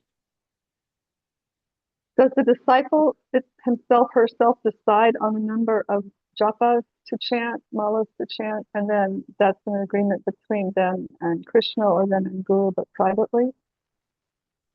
Now, the guru knows the capacity of the disciple, and according to the capacity of the disciple, how much free time do they have in the day? Accordingly, the guru gives a recommendation. The disciple, if they are ready to accept that recommendation, then the guru prescribes that recommendation. That's all. Thank you. Thank you so much for your question, Pranadam Mataji. Next we have Pavya Bhagavan Prabhu. Hare Krishna, Prabhu. Dhanaṁ. Thank you for the wonderful comprehensive class, Prabhuji. Prabhuji, we understand this is an age of Kali Yuga where we see a lot of crooked disciples around also. So what if they like deceive their guru and they get initiated and all of that, Prabhu? So how do we understand that? And what if the guru then wants to deliver them, Prabhu? See, not only in this age, but in previous age also, there were disciples who took advantage of the guru by speaking lies to the guru. Karna spoke to Parshuram that I am a Brahmana. Parshuram did not want to instruct any Kshatriya. Karna spoke to Parshuram that I am a Brahmana. Later, Parshuram found out that he is not a Brahmana, he is a Kshatriya. So Parshuram told him, Bhagavan Parshuram told him that when you will need my knowledge the most at that particular point of time, this knowledge will not help you. And that was one of the reasons for Karna's death on the battlefield. Of course, this is a guru in arms and battle in war, but a spiritual guru, when he comes to know that this particular disciple has cheated me by deceiving me, a very appropriate reaction can also be that you are no longer my disciple because there was some lie which was spoken. This is a very valid reaction that a guru can give.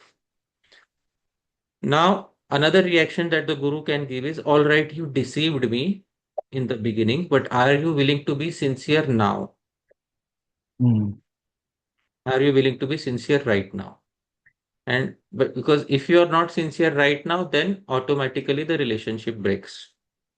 Now, if the disciple says, oh no, Maharaj, I can't do this, I'm sorry, I can't follow.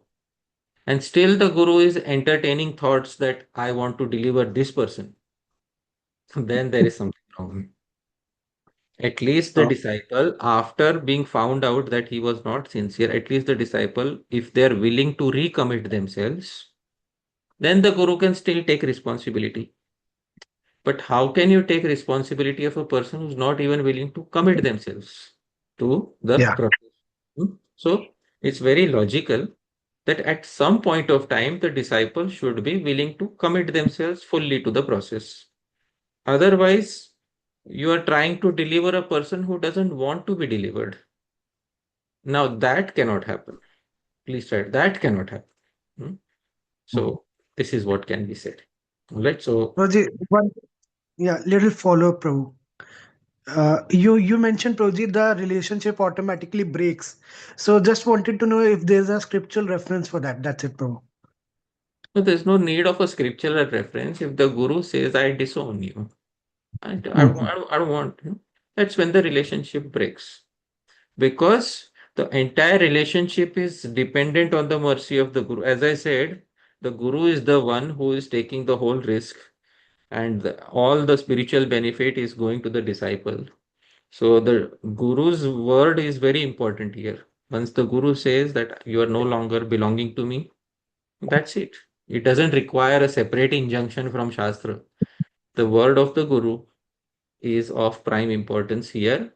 Yasya aprasadan na gatihi kutopi is the reference you are looking for. That once there is aprasad, once there is displeasure of the guru, na gatihi kutopi, then there is no destination for the disciple. That is what can be said. All right. Thank you. Thank you, Prabhuji, for the elaborate answer. Thank you, Prabhu. Hare Krishna. Hare Krishna. Thank you so much. Next, we have a question from Paramakaruna Prabhu. Thank you, Prabhuji, for giving me a chance to ask a question. Prabhuji, just first I'll ask a quick question, then maybe if you answer, depending on that longer one. Is this the last discussion on Janam, or do you plan to have a follow-up? No, follow because relatives are also remaining. So that's. My question, because today's class was mainly about followers in the relationship of guru and disciple. My question is, for somebody who's not a guru, or still there may be followers in the sense due to his other material fame, maybe he's very accomplished in a different area, material area of life and things like that, which may also become impediments to one's bhakti. So if you'll be dealing with that in the next sessions. You mean to say those who are not initiated disciples but just general followers? No. This is not about a person who's even aiming to be a spiritual leader. So he may not be looking for disciples in that spiritual sense, because it says na dhanaṁ, na janaṁ, na sundarīṁ. So, but if a person is famous, let's say, I don't know, I'll just say, to pick a name, Ambani. Okay, he may be a disciple of some guru, or he may be trying to do bhakti, but he has so many followers, or like George Harrison or whoever. So does having my question is going to be related to having a lot of followers, janam, who follow this person, and then that creates an impediment in that person's own bhakti, because you have so much following, you have so much fame, pratishtha, and all those things, not because of spiritual followers or disciples as such, or even potential future followers, etc., and a disciple guru disciple relationship, but in some kind of a material sense. Okay, wonderful. Now I understand what you're saying. See, in the when we discuss the meanings of jana from Medini Kosh, I said jana, the first meaning has three. First is people, second is relatives, third is followers. So this comes in the category of people. When people are just following you, when they are general people who are following you, they are not spiritual people. General people are following. So that is what is the meaning of jana. So if required, I can take up a small discussion upon this next time. Otherwise, the general thing is when people are following you because you are a materially famous person, you are well known in the world, people are following you a lot. Obviously, all those people who are following you, they're having some expectations from you. And following in the material world is pretty much, they have some material expectations. As long as you are fulfilling them, you are good. The moment you don't fulfill it, they will look for somebody else, because this is the material world. The people keep changing their what role models, and especially in today's world, which is filled with cancel culture. What is cancel culture? That somebody did 10 things right, but he did one thing which I did not like. so I will cancel him. So this is what is called cancel culture. So in this today's world, followers are they are not very reliable. Material followers are not very reliable. They easily switch sides, and therefore, the more one becomes attached to the idea of having more and more followers, obviously it is going to take away time and energy away from bhakti, and the obvious result will be that one's bhajan will suffer. Definitely, one's bhajan will suffer. Although the negative reaction that the guru receives from the disciple, those negative reactions one may not receive from material followers. But still, it takes away a lot of time and energy away from the path of bhakti. So that is what I can generally say. But if you want some more specific clarifications, maybe you can write to me, or we can discuss it privately, so that I will have a better idea of what you need to ask, what you want, what you are desiring to ask. Okay. Okay, Prabhuji. Thank you. Thank you. Thank you so much, Paramakurna Prabhu. Next, we have a question from Vamshidhari Gopal Prabhu. He says, Hare Krishna Prabhuji, Dandavat Pranam. How should one look at these instructions from a sadhaka point of view? As you mentioned, it's the inherent desire of a jiva, so at every stage one should safeguard against it. So can you please share some instructions for sadhakas for it? So how should one look at these instructions from the point of view of a sadhaka? I think he means from like a disciple rather than being a guru. See, janam means follower. When you say follower, automatically it means that you are being followed, which means that you are in a superior position. So this instruction is mainly for somebody who is in a superior position, not somebody who's in an inferior position. That's what I can say at this point. Next, we have a question from Nayana. Yeah, Nayana Mataji. Yes. Hare Krishna Prabhuji, thank you so much. Probably I have a basic clarification. Early in the slides, there was something on immortality, and you spoke about Om chanting was one means. It's a very funny question, but because I actually came to ISKCON from an Ashtang school, and now here I have conditioned myself to understanding only Mahamantra works. And I often try to encourage my father that please, I don't force him, try and chant. But my father is very, very atheist. But he's always done yoga, pranayam. So I think Om chanting is natural. So now I'm just reflecting that maybe I'm doing the wrong thing. I should just encourage him to do Om chanting. Or maybe he's atheist, so even that has no value. So I'm just trying to get advice what I should be doing and not doing. That's it. Okay. So, okay, wonderful. So the thing is, when I spoke about the chanting of pranav, the chanting of pranav is a principle which has been recommended in the Yoga Sutra. As I said in the first chapter, it is Sutra number 27. And I am sharing my screen. I am showing Sutra 27 of first chapter of Yoga Sutra. Here is the original sutra in Devanagari. You can see Tasya Vachakaha Pranavaha. This is Sutra 27. Tasya Vachakaha Pranavaha. Can you please read the translation? These two lines. Please read the translation, Mataji. Can we unmute her so that she can read the translation? Yeah, please read. Ishvara is indicated by the mystic syllable. No. Here is the translation. Is this heading? Is the translation? The sacred word designating him is Pranava, or the mystic syllable Om. Yeah. So this is Patanjali Muni. This is the translation of Shri Vyasadev's commentary. Ishvara is indicated by this mystic syllable. So we will not get into the commentary in detail, but the immediate next sutra says something. And what does the immediate next sutra says?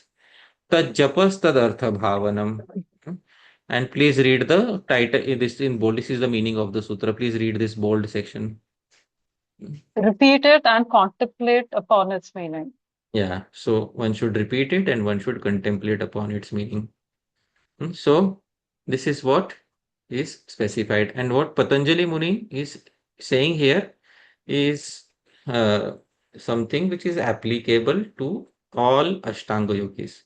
If a person has faith in Ashtanga yoga, and we know Bhakti yoga is a superior path, therefore we try to bring them to the path of Bhakti yoga. But if they are not listening to our words, if they at least let them perform one form of yoga according to their adhikar. So that is what can, because they may not be ready right now to accept Bhakti yoga. Although Patanjali Muni in the Yoga Sutra has certified Bhakti yoga as a valid path and the easier path to attain samadhi. So there is a sutra in Yoga Sutra which says Ishvara Pranidhanat Va. So I am sharing the screen where Patanjali Muni himself speaks about Bhakti Yoga. This is Sutra 23 of first chapter. Ishvara Pranidhanat Va.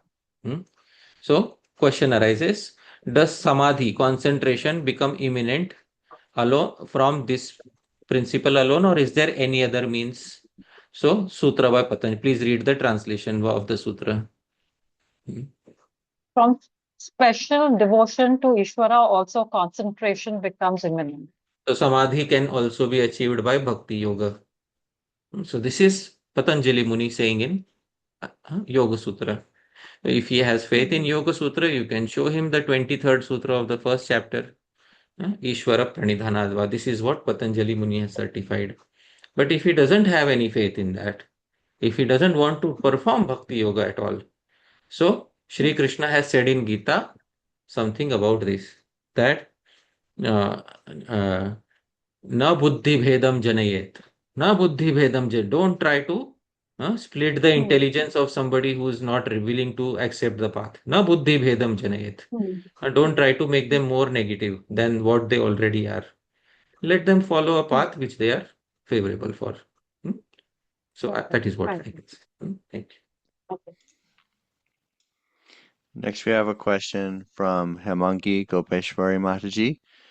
Hare Krishna Prabhuji, thank you for your wonderful class. I heard a guru takes 1/8 of the disciple's karma upon Diksha. Is this the correct understanding? I have not heard any such ratio. The thing is, all the sins are destroyed at the time of initiation. Destroyed doesn't mean that the guru takes it. I have not even heard that the guru takes it upon himself during the time of initiation. Of course, if the guru is accepting many unqualified disciples, then it may show up. But if the guru is accepting qualified disciples, then the guru needs to take 0 reactions from the disciple. So that is what can be said. There is no ratio specified as far as I know in Shastra. Next, we have a question from Bhagavatakata Prabhu. Hare Krishna Prabhu.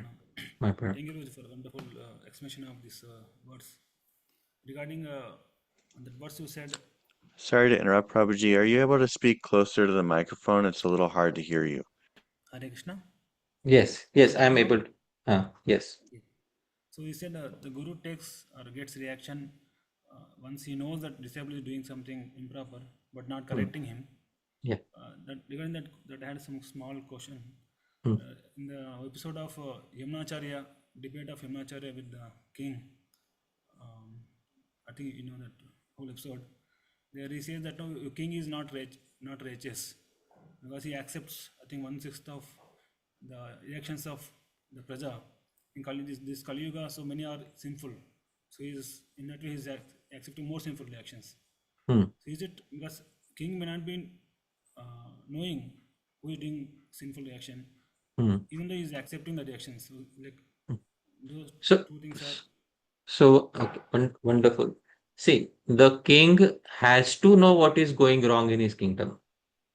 If the king doesn't know what is going wrong in his kingdom, there is something wrong with his machinery of finding out. So the king needs to know what is going wrong in his kingdom.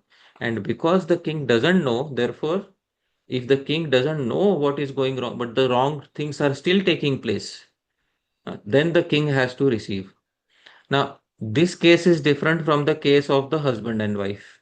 In the case of the husband and wife, let's say the wife is not being faithful to the husband. So the husband doesn't know about it. The husband doesn't know about it, so he doesn't receive a reaction.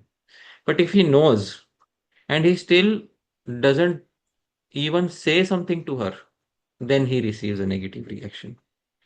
So the case of the king is slightly different because the king's responsibility is heavier. The case of the husband and wife is different because in this case, the husband, genuinely may not know if the wife is doing something wrong. The case of the guru and disciple is also slightly different because the guru may not know the disciple is doing something wrong. So these are slightly different cases. Therefore, in the commentary to these verses in the Manusmriti, there are different things specified by the previous acharyas. Now I am going to uh, share what is given in commentary on this particular verse. Do you read Hindi, Prabhu, or you don't read Yes. Hindi? Yes. You read Hindi? Yeah. Wonderful. So here is the translation of the commentary by Kulluk Bhatt. In the last line, I was saying, चोर अपने पाप को राजा को समर्पण करता है यदि राजा चोर को छोड़ दे और दंड न दे. So the thief gives his reaction to the king if the king lets him go and doesn't punish him. So this is the general principle. So that if the king doesn't punish, then similarly, see here. व्यभिचार करने वाली स्त्री अपने पति को पाप समर्पण करती है यदि पति उस जार को क्षमा करे तो पति भी उसी पाप को प्राप्त होता है. So if the husband also forgives and does not stop her, then the husband also receives the gift. So see, these are general principles. This is what is given in the Smriti. So the king is supposed to know. The king is supposed to know the wrong things that are happening in the kingdom. Sometimes the king genuinely cannot know everything that is wrong. Genuinely cannot know. So it depends whether if it's a small thing, the king may not receive. If it's something very big and the king did not find out, then the king has to receive. So it depends from case to case. I hope that answers your query to some degree of satisfaction. Thank you. Sometimes it's said that silence is complicity. Silence is complicity. Wonderful. Yeah. Our next question is from Rai Ramananda Prabhu.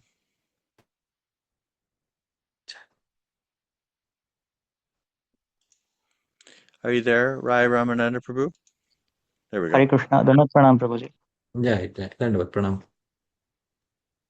Thank you again very much for your wonderful class. Prabhu, I have the same question, but it's like regarding the crooked and deceptive disciples that I have personally observed, and it's very much prominent that like maybe person is externally very expert and deceptive in concealing deep-rooted faults, and thus appears qualified to receive initiation, and maybe somewhere in the Vani of Bhaktisiddhanta Saraswati Prabhupada, he has told that if one approaches Guru with duplicity and tries to cheat, so one does not actually receive a genuine diksha, but only the hot air blown into the air. Exactly, these are the words, but I'm forgetting the reference.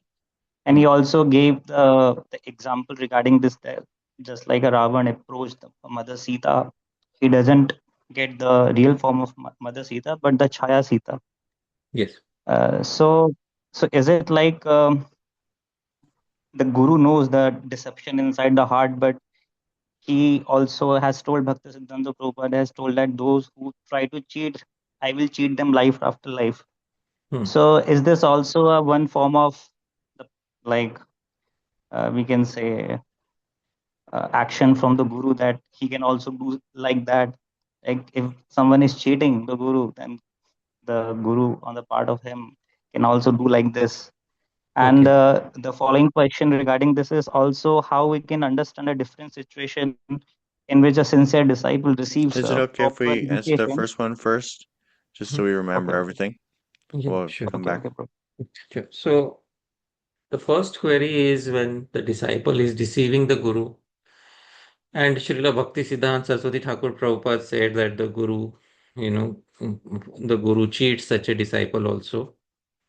Yes, I have heard this. There is, that there is something called as vanchana. Vanchana means cheating, and there is something called as kripa. Kripa is genuine mercy. When the disciple himself has started with the premise that I will cheat my guru will not come to know, and then somehow the mercy will come to me, and later, even if the guru comes to know, I will still have the mercy with me. So this is not how it is going to work at any point of time, because the guru is Sarva Devam, is a representative of Shri Bhagavan. And when Shri Bhagavan sees that my personal representative has been cheated with, why will Bhagavan allow the effect of Swarup Shakti, effect of Bhakti Devi to manifest in the life of such a disciple? So actually such a disciple ends up cheating themselves. Sometimes cheating also comes in the form of increased dhanaṁ, increased janaṁ in sundarīṁ, etc. And when that happens, the disciple's bhakti gets covered up by all these external factors.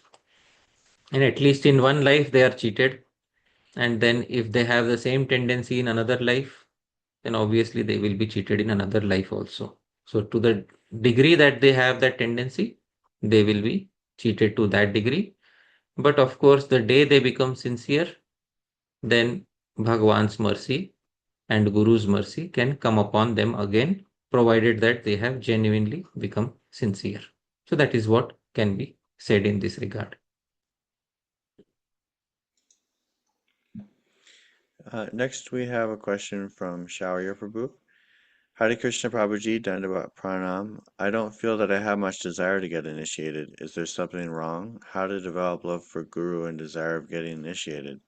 Generally, I don't have much physical access to any Guru, and I don't hear many Vaishnava who accept disciple. I can't make such connection with any person. Should I just keep praying to Krishna, but there's not much desire for saying how to proceed further? Yeah. If there is no specific desire, then there's no need of forcing oneself. But one should definitely pray to Shri Krishna that I wish to advance on this path. So please connect me to some guru with whom I can feel a genuine connection and who can bring me to you. By Bhagwan's arrangement, it will definitely happen. There's no need to force oneself artificially in any particular direction. That is what can be said. Next, we have a question from Purushottam Prasad Prabhu. Jai. Hare Krishna Vajidandatana. Okay. Thank you so much for clarifying the na dhanaṁ, na janam, na sundarīṁ, especially the part of upashakas. In the context of upashaka, Prabhuji, the disciple, by the instruction of the guru, he start preaching, especially in context with Yare Dekho Tarekho, Krishna Upadesh. So Guru says, don't discriminate anyone, distribute Mahamantra. So even though he's a Kanishta, following the Guru, he become Madhyama. Whereas it still is in progress, the Upashakas, Puja, Labha, Pratishtha, which covers, and there is a lot of opportunity for the disciple to deviate. So the question is, where is the thin line or the limit, the boundary that the disciple has to distinguish? These are all not real bhakti, which is dragging me towards away from my guru and bhakti. Okay. So and he should not adore for puja labha pratishtha. Where he has to draw the line? That's the question. Thank you. Thank you. So the disciple who is Kanishta may not even be knowing that these are obstacles on the path of bhakti, first and foremost. They may not even be knowing that these are obstacles. He may be taking them as mercy. Oh, money is coming to me, that therefore Krishna must be pleased. Followers are coming to me, Krishna must be pleased. He doesn't even have the knowledge that these are not actually kripa, but these are actually upashakas which may be hindering my progress. And therefore, the new disciple should stay with the guru and learn and gain realization from the guru till the disciple becomes eligible to speak to others. That is the standard norm in the tradition. In the tradition, a person stays under the Guru, learns something, realizes it under the association of Guru by hearing from the Guru, and realization also takes place with passing of time. 25%, 25%, 25%. I have given that from the Mahabharata. 25% comes from the Guru, 25% by self-study, 25% by discussion with other disciples, and 25% with the passage of time. Now, devoid of that, the disciple is a very easy target for the material energy. Very easy target. And they should avoid becoming easy targets for material energy. Therefore, it is also the responsibility of the Guru to make sure that such disciples who are such easy targets for material energy should not be sent into direct contact with material energy. Rather, they should be trained first nicely so that they understand what is what is to be done, what is not to be done. And just a very simple thing, I'm giving an analogy. There is in when a war takes place, you have what is a voluntary soldier. A voluntary soldier, somebody who has volunteered to be a soldier. Now, if we send a soldier without proper armor and protection and proper weapons on the battlefield, they are easy targets for the enemy. And sometimes there is another term, there is called as a conscript. And Dhāmeśvara Mahāprabhu, do you know the difference between a soldier and a conscript? Or No, I could only guess. It's a okay. mercenary? No. A conscript is Okay. somebody who is forcibly recruited without their will. That is called as a conscript. So sometimes even on the path of bhakti, we just bring somebody, they may not even be willing to be devotees. We just bring somebody by giving them some pralobhan, by giving them some allurement, and then we tell them, you go and preach. So such a person is neither trained nor has the desire, but he just sees the externals. I'm getting some material benefit, so I should preach. And then they are easy targets for the material energy. Therefore, it is the serious responsibility of the Guru to not send out such a person unless and until they are well shielded from the material energy. Because we don't want to have thousands of casualties. And we have seen thousands of people, thousands of casualties when disciples were not prepared to handle material energy. Thousands of people who came and who left. Why? Because they were not ready to handle the material energy, and they were not properly trained. And ideally, a guru should not put his disciple as a sitting duck. You know what is a sitting duck? In American terms, it's called a sitting duck. So the guru should not make a sitting duck out of the disciple. They should train the disciple so that the disciple is able to deal with the material energy accordingly. So that is what I can say in this regard. Thank you so much. Thank you. Thank you, Dhāmeśvara. Thank you, Purushottam Prabhu. The phrase was conscript. Yeah, conscript. See, in the USSR, they used to call them conscripts. In former Soviet Union, they called them conscript. Conscript is somebody who did not volunteer for war. They just picked him up from the general public and forcibly drafted him into the army. That's called a conscript. So, got it. So that's what you call a conscript. Okay, great term. Thank you. Next, we have a question from Esther Mataji. Hare Krishna. My pranams. My question was regarding this negative, how you called it, my God. So this we don't want to have the wrong plans in our heart amongst who grows together with bhakti. And this question is very practical because also now, like every day, Krishna's mercy, I go to Harinam, and we like very much when people like us. So this how to go more into the meditation that this I'm doing for Krishna's pleasure. Thank Okay, you. wonderful. So you go on Harinam every day, and there are many people who like that Harinam. How not to take it personally upon oneself and do it for Shri Krishna's pleasure? That is what the question is. As long as you are not making disciples out of them, as long as you are just bringing them to the path of bhakti, you are encouraging them towards the path of bhakti, that's all right. If you are making a follower out of them, if you are personally becoming their mentor or guide, that's a more serious responsibility. And that should probably be done when you know that those people for some amount of time. So the responsibility that we take in relationship with a person should be according to the knowledge we have of that person. If we have basic knowledge of a person and they say we want to follow you, we like you, we want to follow you, we can tell them, all right, I can do some generals, I can answer some general questions for you. If we know them from many years, then we can take a higher responsibility. So depending on how well we know a particular person, to that extent, we can take responsibility in relationship with that person. But as long as we are not taking any responsibility of any particular person, there is no problem if they are attracted to your seva of Harinam. So that's what I can say. Right? Thank you. Hare Krishna. Next, we have a question from Kamala Mataji. Hare Krishna. Koti Koti Dandavat Pranam Prabhuji. Thank my dandavats to Karma Prabhu and Dhāmeśvara Mahāprabhu and all the Vaishnavas and Vaishnavis. Happy belated birthday, Prabhuji. And I wish and pray to Radha Shyam Sundar that he bestows his immense mercy on you. So coming to my, and Prabhuji, we have missed your association a lot.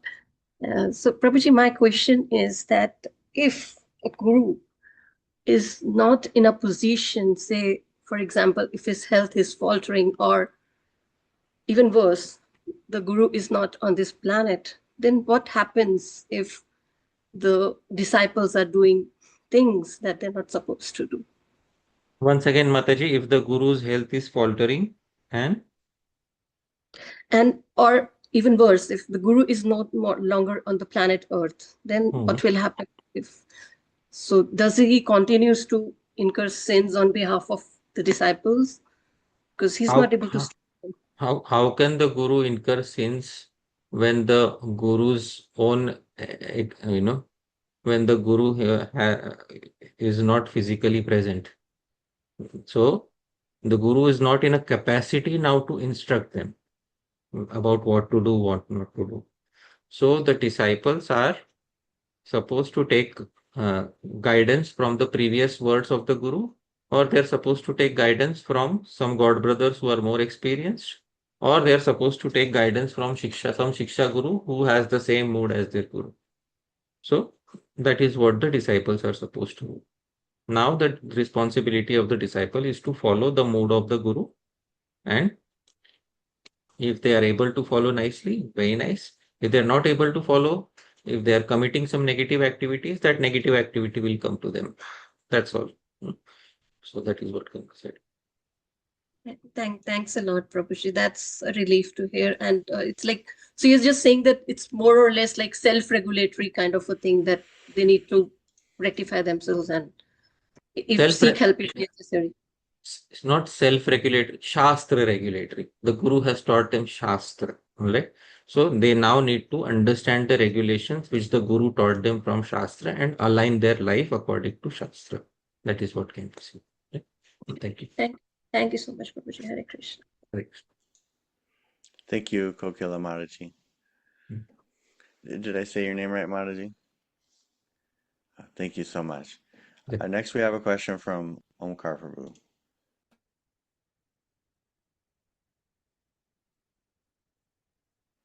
Hare Krishna, Prabhu. My pranams. Am I audible? Yes. Yes, Dhanaṁ. Prabhuji, you were speaking about qualified disciples.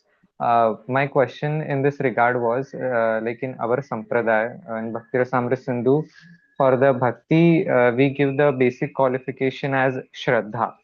Shraddha is the basic qualification. So when we are preaching to many people, so initially Shraddha can be something like maybe just a tweak of some simple faith or something like that. So Shraddha as such for bhakti it is fine, but is there any kind of specific instruction like for our sampradaya we should also have these minimum kind of things? Because bhakti as such can be practiced without entering the sampradaya also. So, can you summarize the question in one or two sentences? To summarize, is there a specific instruction or adhikar required for Shishya apart from Shraddha in Bhakti to enter into a Guru Shishya relationship in our Sampradaya? There are many qualifications of the disciple given in the first chapter of Hari Bhakti Vilas. Many qualifications are given in the first chapter of Hari Bhakti Vilas. Yes. Huh? Yes. So out of them, we can't say that this is necessary, this is not necessary. But basically, short and sweet, Sadachar is expected from the disciple. And Sadachar is a generic term which includes all sorts of good behavior. Sadachar is expected from the disciple. But if the disciple is not able to fulfill all the conditions, still, it doesn't mean that the Guru will say no. Guru can say yes. But then the Guru has the to bridge the gap. Whatever is remaining, the Guru has to bridge the gap in that 1 year of, the Guru testing the disciple. So if the disciple has all the qualities which are listed in Hari Bhakti Vilas first chapter, then according to our Sampradaya, they are ready for Diksha. All right, the Guru just has to do the basic test, they're ready. I said they don't have the qualities. So some of the qualities, whether some qualities they can develop, some qualities they cannot develop. Some qualities which they can develop is whether their schedule should be proper, they should be devoted to the Guru. These things they can do. Some things they cannot develop. They need to be born in a certain family. Now this they cannot change. All right. So some things they can develop, some things they cannot develop. The 1 year is for the Guru to check if the potential qualities are manifesting in the disciple. If they are manifesting to a satisfactory degree, wonderful, go ahead and have the initiation. If they are not manifesting despite repeated instructions, why should the Guru take the risk? That is what can be said. But refer to the first chapter for seeing, what are the qualities expected from the disciple. But the major qualities are that they should have Shraddha in Shastra, and Pranipat, Pariprashna, Seva, all these Sadachar should be present within them. So Sadachar can include many things, but at least basic Shraddha should be there and basic Sadachar should be present. Whatever is not present can be bridged by the Guru by giving instruction for 1 year. That's what can be said. Right. Thank you. Yes, sure. Thank you, Prabhu. Pranams. Next, we have a question from Pitambar Gopal Prabhu. It says, Dandavat Pranams, thank you so much for the class. You rightly explained that a guru should be cautious in accepting disciples because of their responsibility, even including sharing the disciples' karma. I've also heard senior devotees advise that counselors should be equally careful when recommending devotees for initiation, as they too carry responsibility. In this regard, can you kindly clarify, to what extent does this principle apply to counselors or mentors? Do they also share in the karmic responsibility of those they recommend, or is their responsibility different in nature or degree? Many qualified devotees hesitate to take up the service of counselor or guide due to this concern, feeling they may not be on the platform to do it properly, or may feel they may not have that level of spiritual capacity. Okay.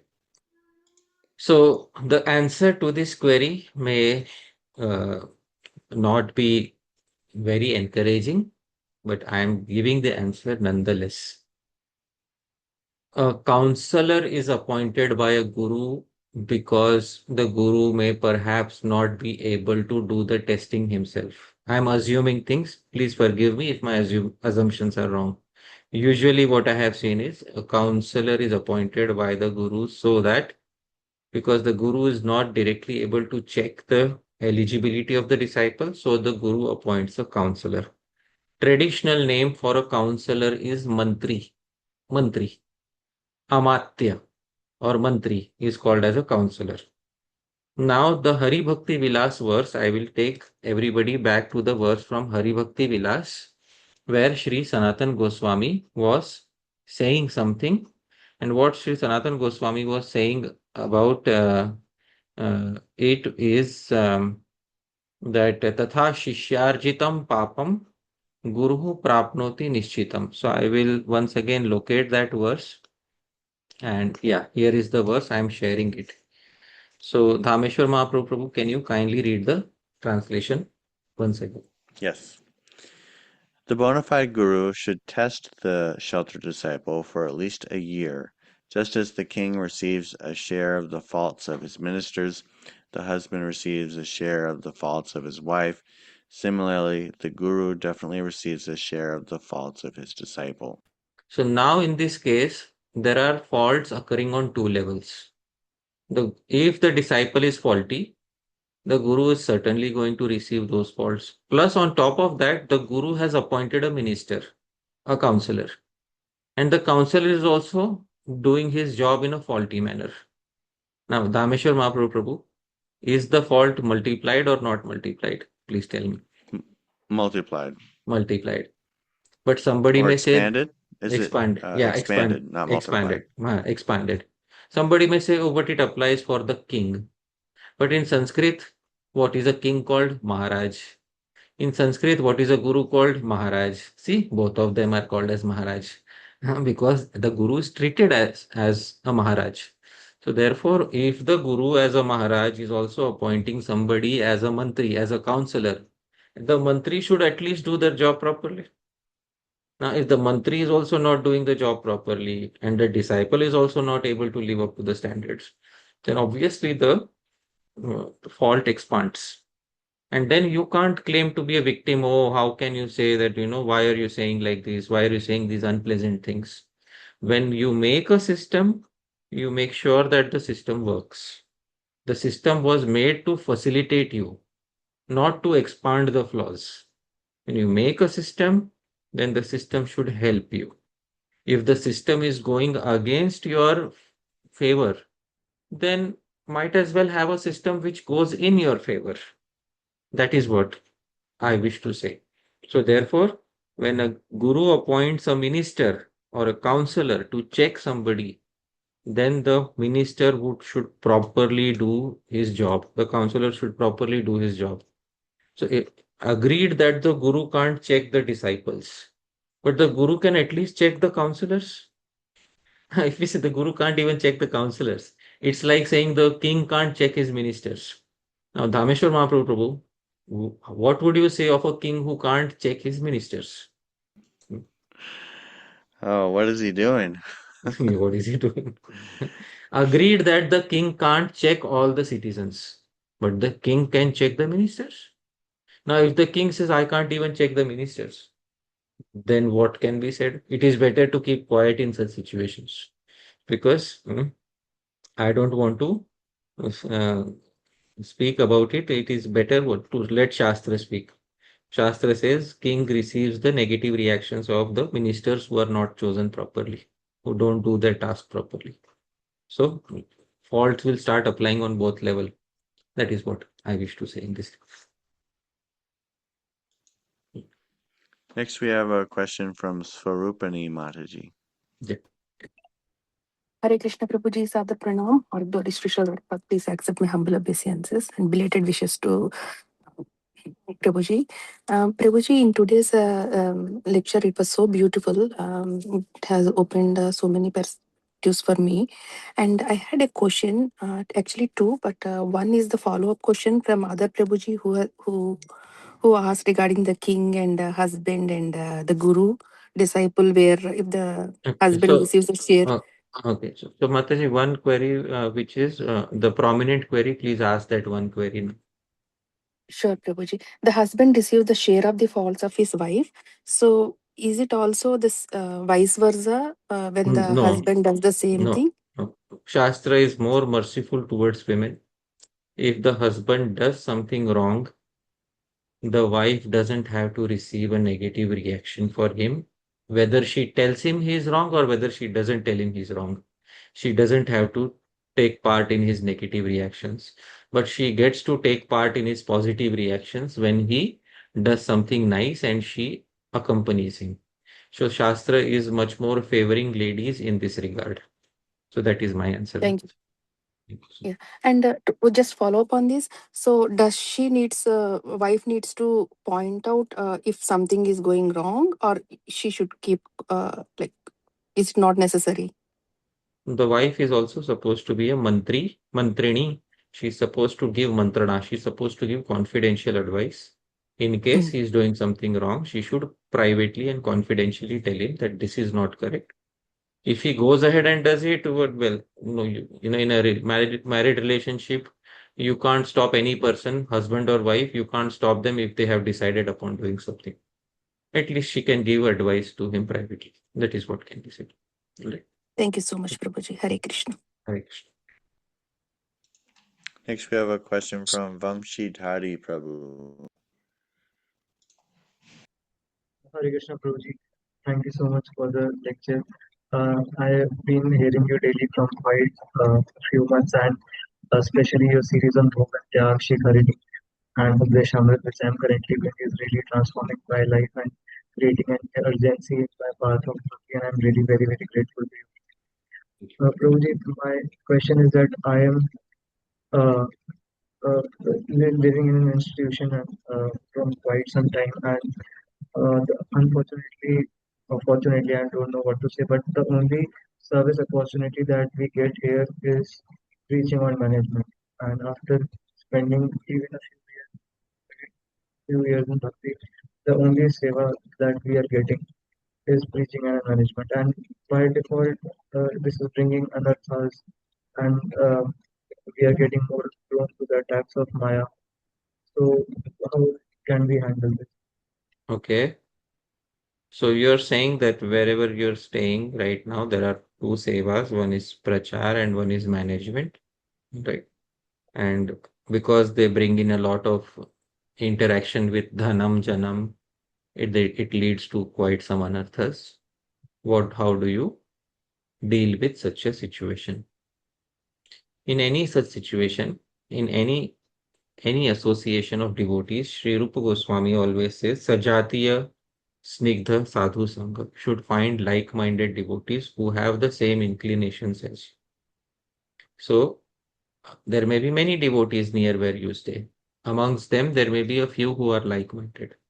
So if your inclination is more towards Shravanam, Kirtanam, and direct Krishna Katha, find the like-minded devotees and associate privately with them.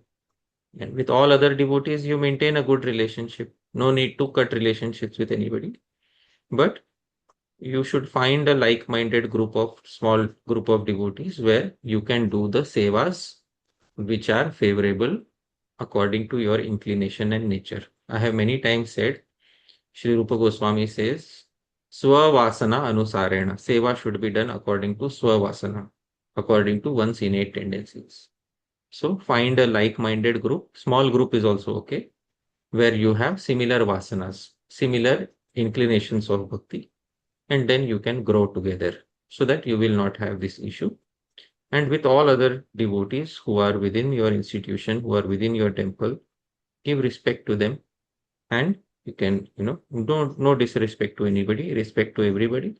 But seva I will do according to my vasana, according to my devotional inclination, and I will find my like-minded group. And I pray to Bhagwan to send you a guru who can guide you. You already have a guru, sorry, you are already initiated. So pray to Bhagwan that you can progress on the path of bhakti as shown by the guru, perform Shravanam Kirtanam nicely, and things should be okay. So that is what, find a like-minded group. Small group also is okay. Thank you. Thank you so much. Thanks. Next, we have a question from Shri Jita Mataji. How should female sadhakas approach a guru for initiation? Maybe this isn't related to today's class. Let's take one from Bhagavat. Should we judge a guru based on the behavior of the disciples? Should we judge a guru based on the behavior of the disciples? Not really. Sometimes in an unfortunate situation, a guru gets caught up with a disciple who's not really following instructions. I'll give an example of this. Shri Madhavendra Puri had a disciple, Shri Ramchandra Puri. Now, Shri Madhavendra Puri is completely different in his mood, and Ramchandra Puri is completely different in his mood. But we don't judge Shri Madhavendra Puri for one disciple such as Shri Ramchandra Puri. We don't, because accepting disciples is a voluntary seva, and somebody is doing that seva. But if some disciples turn up to be not so favorable, still, if the guru's behavior is proper, if the guru is a sadhu, if the guru has sadachar, then the guru should be judged according to their own behavior.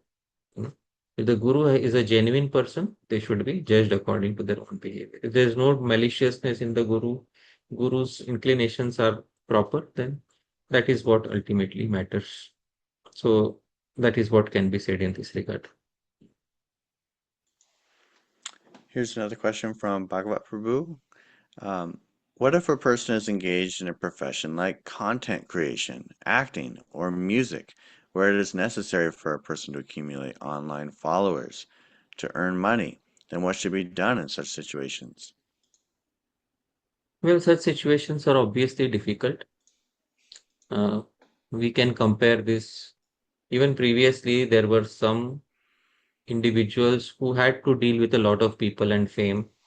When Maharaj Pratap Rudra was the king of Jagannath Puri, Mahaprabhu did not want to meet him because he is in frequent contact with dhanaṁ, janaṁ, sundarīṁ. Mahaprabhu did not want to meet him so easily.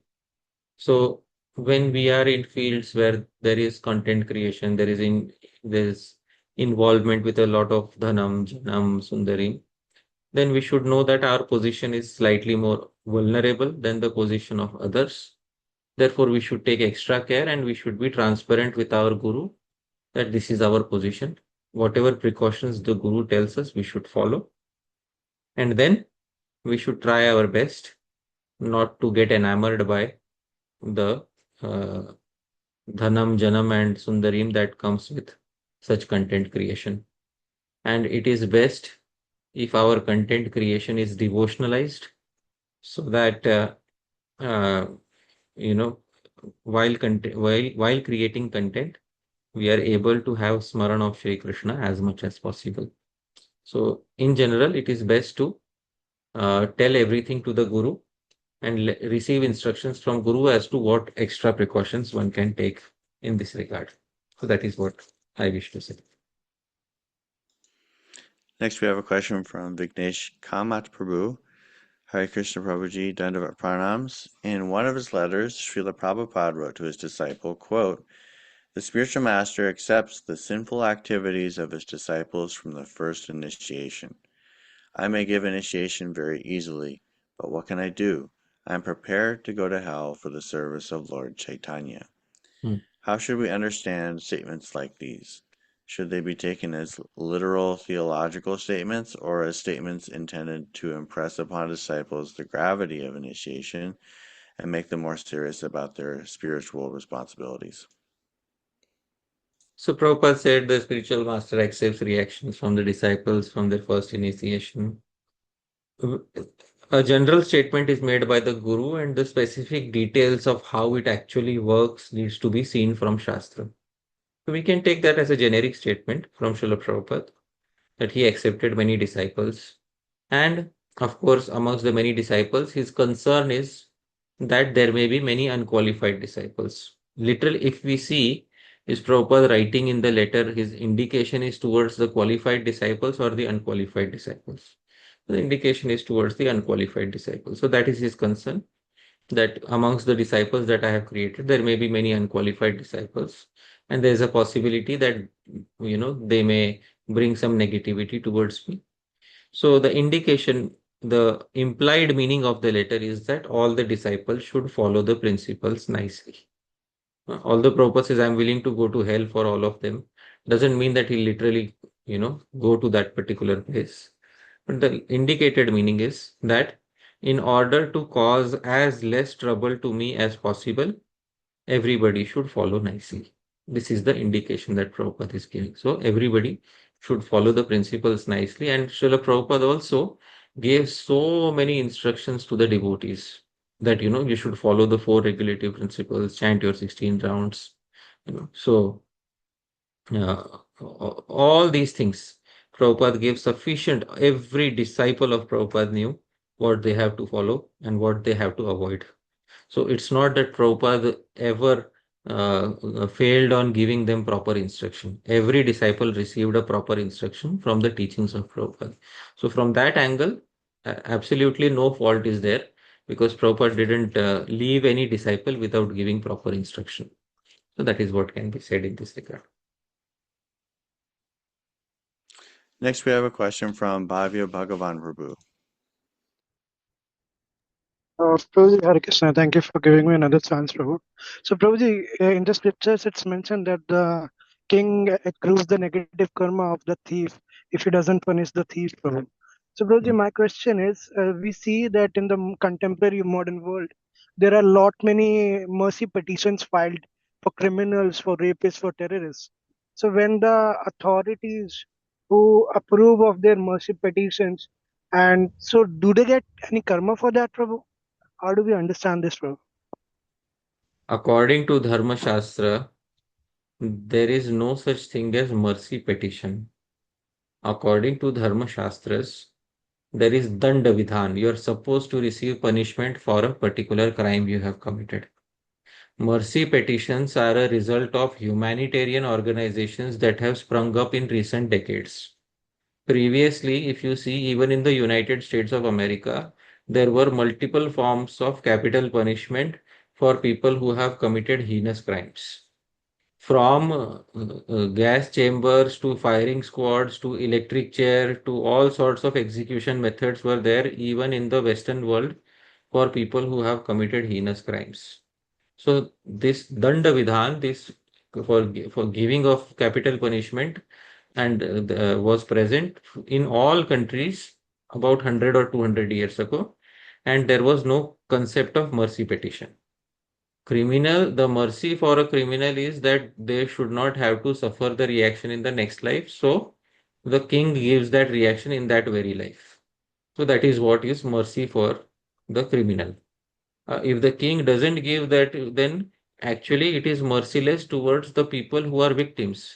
Let's say somebody was murdered and then their family is suffering because our relative was murdered, and the government forgives the killer. Family will suffer more, because it's rubbing salt on the wound.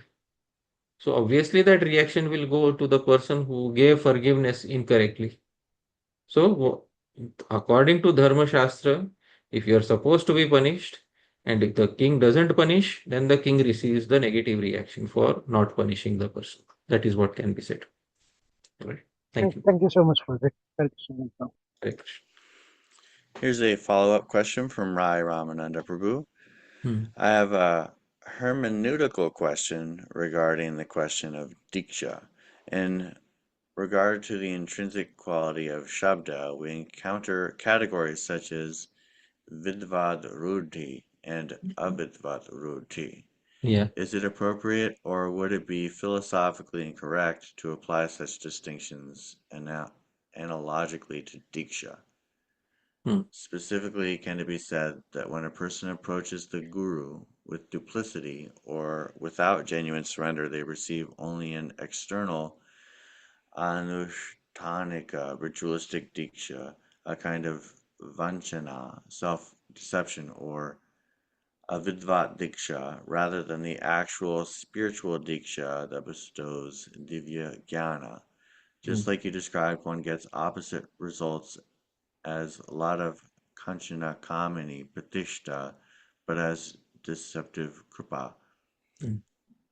The result of Did you understand that last Yeah, sentence? I understood the Okay. question. The result of a lot of pratishta, as told by Srila Gaur Govinda Maharaj, also comes from nama aparata.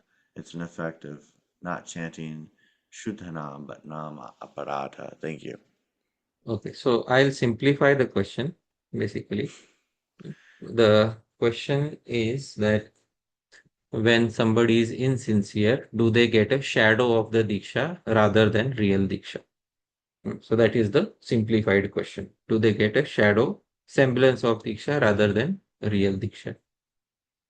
See, of course, like in previous times, there was Ekalavya.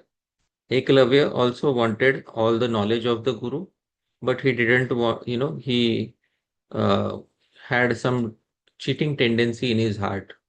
So he took all the knowledge from the guru through cheating, and in the end, the guru also cheated him. And the guru said, "Yeah, I will accept you. I can accept you as disciple, but you have to give me guru dakshina. You have to give me your thumb." The guru also cheated him by taking away his thumb so that he could not shoot arrows anymore. And later, Eklavya was killed in the Mahabharat war. Not in the Mahabharat war. Eklavya was killed, and basically, Eklavya did not receive the mercy of Dronacharya. So obviously, whatever discipleship that Eklavya received was just a formal ritualistic acceptance. There was no inner meaning or significance to that. Just as in a marriage, both people during the marriage ceremony promise each other that we will be faithful to each other. Now, let's say one, because I'm speaking this because the verse is speaking about husband and wife also. The same verse which speaks about guru and disciple, it also speaks about husband and wife. Let's say one of the people breaks this trust. Now, what remains is an external empty shell of the marriage, but the inner substance is gone. You may continue to carry on that external shell, but that inner substance is lost. So, Dhāmeśvara Mahāprabhu, let's take the case of a husband and wife, and then there is some deception that has happened either on the side of the husband or on the side of the wife. Now, the marriage is just like an empty shell remaining now. There is no substance remaining in the marriage. Do you think that such people who have been deceived, do you think that they will think favorably of their spouse, especially at the moment of their death? Please tell me. No. No. Similarly, somebody has deceived their guru. The most crucial moment is the moment of death, wherein the mercy of the guru is really expected from by the disciple. At that moment, why will the guru give? Very simple. It's a very simple thing. You cheated the guru in the beginning. The guru is not going to give you what is required at the end. So what then that remain diksha is like an empty shell. It externally looks like diksha, but it misses the whole point. So the inner substance is missing. That is what can be said in this regard. All right, we have a few more questions remaining. I'll start to wrap up, and there's also the Q&A group. If there's additional questions after, say, the next 10 minutes, is that okay, Prabhuji? Yeah. Okay. Next, we have a question from Purushottama Prasad Prabhu. He quotes from the Śrī-Caitanya-Śikṣāṣṭakam. At the time of initiation, when a devotee fully surrenders unto the service of the Lord, Krishna accepts him to be as good as himself. Question: is this verse applicable for a Kanishta Adhikari as well, Prabhuji? Of course, the Kanishta Adhikari also who surrenders has genuineness in their mood. What is lacking in the Kanishta Adhikari is knowledge of Shastra and faith in Shastra. So that can be, but as long as sincerity is there, definitely they can be elevated. Therefore, the same Chaitanya Charitamrita says, Krame Krame Teho Bhakta Haive Uttam. Gradually, that Kanishta Adhikari also becomes Uttam Adhikari. So, definitely, as long as sincerity can be present even in a Kanishta Adhikari. So that is what can be said. Thank you. Next, we have a question from Bhavya Bhagavan Prabhu. Prabhuji, just one small clarification I need, Prabhuji. Prabhuji, you mentioned that the guru should not canvass for disciples to increase the number of disciples. So, Prabhuji, this holds true for the counselors and others also, na, who preach on the behalf of the Guru, Prabhu, that they should not be canvassing for devotees just to increase the number, right? Of course, it is applicable not only on the individual level of the Guru, but also on the ministers of the Guru. The Guru should give clear guidelines to the ministers, to the counselors. You are not supposed to do this. Why are you doing this? I am not here to canvass for disciples. I am looking for qualified people. I am not looking for unqualified people, and I am not looking to canvass myself. This instruction should go clearly from the Guru to the counselors and to the disciples.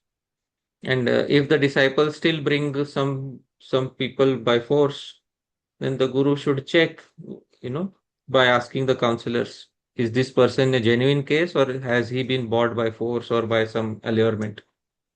Yeah, that was actually my question, Prabhu. Sometimes forcefully people are brought and then they have to just accept and they just don't say No, because the yeah, counselor says. yeah. The counselors are supposed to check everything nicely, and the Guru is supposed to appoint the counselor who is trustworthy.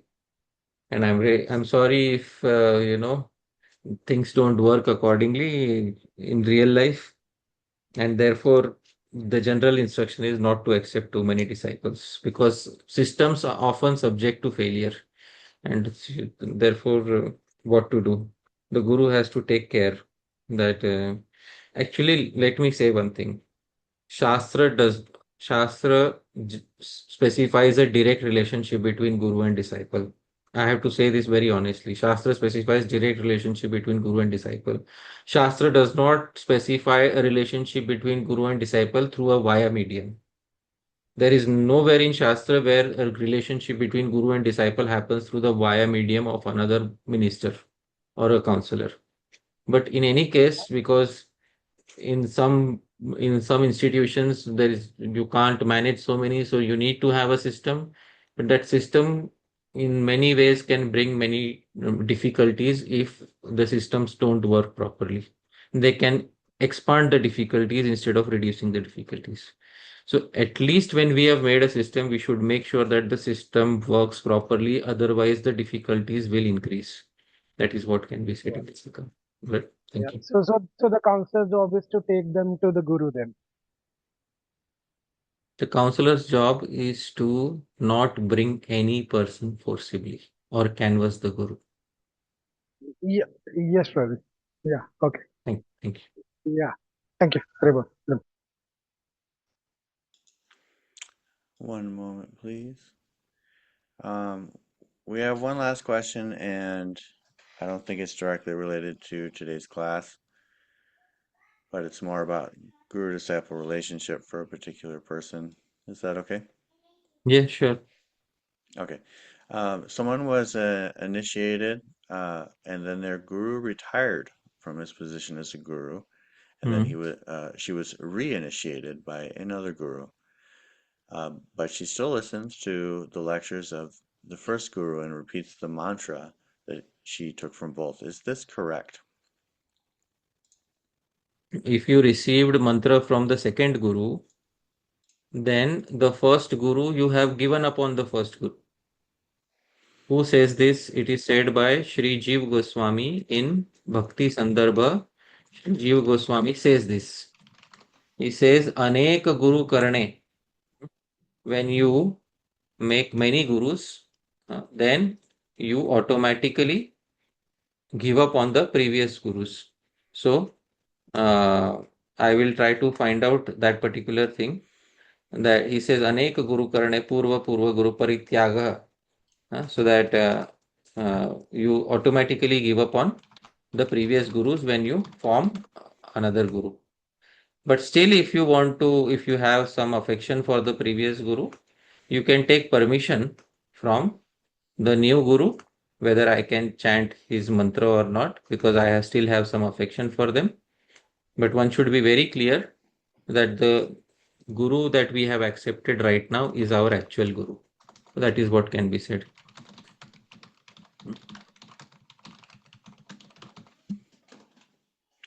And so I think we have 3 or 4 more questions, Okay. but I'll take one from Parama Karuna Prabhu, And if you still have a remaining question, we really value your question, and you can put it in our WhatsApp group Q&A. If you don't have the link, you can message me, and I will add you to it, and we'll address your questions there. Is that okay, Hari Parshad Prabhuji? Sure. Yeah. All right.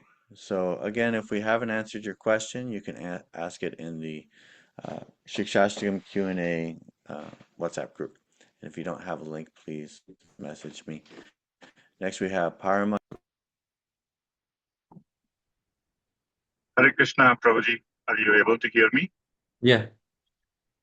Thank you, Dhāmeśvara Mahāprabhu, for giving me another chance. Thank you, Prabhuji, for all your wonderful questions, answers, and your class. Prabhuji, on this counselor system, I had a follow-up question. In your recent podcast, you mentioned this term called madhyastha. So on a similar topic of, so I thought there was a reference to it, but today you said that there is no such mention in Shastra. So if you could kindly clarify this point a little bit more, I would really appreciate that. Yeah. So I had specified that if the guru doesn't have much of a relationship with the disciple, but then the disciple trusts another Shiksha Guru, and the Guru also has trust on that person can act as a madhyastha. Madhyastha is an intermediate whom both parties are trusting. So the Guru also has trust on the madhyastha, and the disciple also considers that madhyastha, that intermediate person, as a Shiksha Guru. Then the Guru can say, yeah, I trust this person fully. You can take Shiksha from him. In this case, the Guru has not appointed the madhyastha as a counselor. He has not been appointed by the Guru. The disciple has suggested somebody, and the Guru has faith in that particular person. So this is the difference between a counselor and a madhyastha. A counselor is appointed by the Guru, usually, and a madhyastha is somebody whom the disciple has voluntarily selected as a Shiksha Guru, and the Guru also agrees to that madhyastha. He has trust in that madhyastha. So main thing is the madhyastha, the intermediate, is trustworthy, and is trusted by the Guru and trusted by the disciple. And then the Guru can say, okay, you take Shiksha from this person because I trust him. I trust he will give you proper Shiksha. That is what a madhyastha is. So I hope that answers your query. Wonderful, Prabhuji. Thank you for that fine distinction. I'm so happy I asked this question and got this clarified. Yeah. In reference to this madhyastha aspect, since it's a Sanskrit term, I thought you might have picked it up I said previously, there is no intermediate between Guru and disciple in Shastra.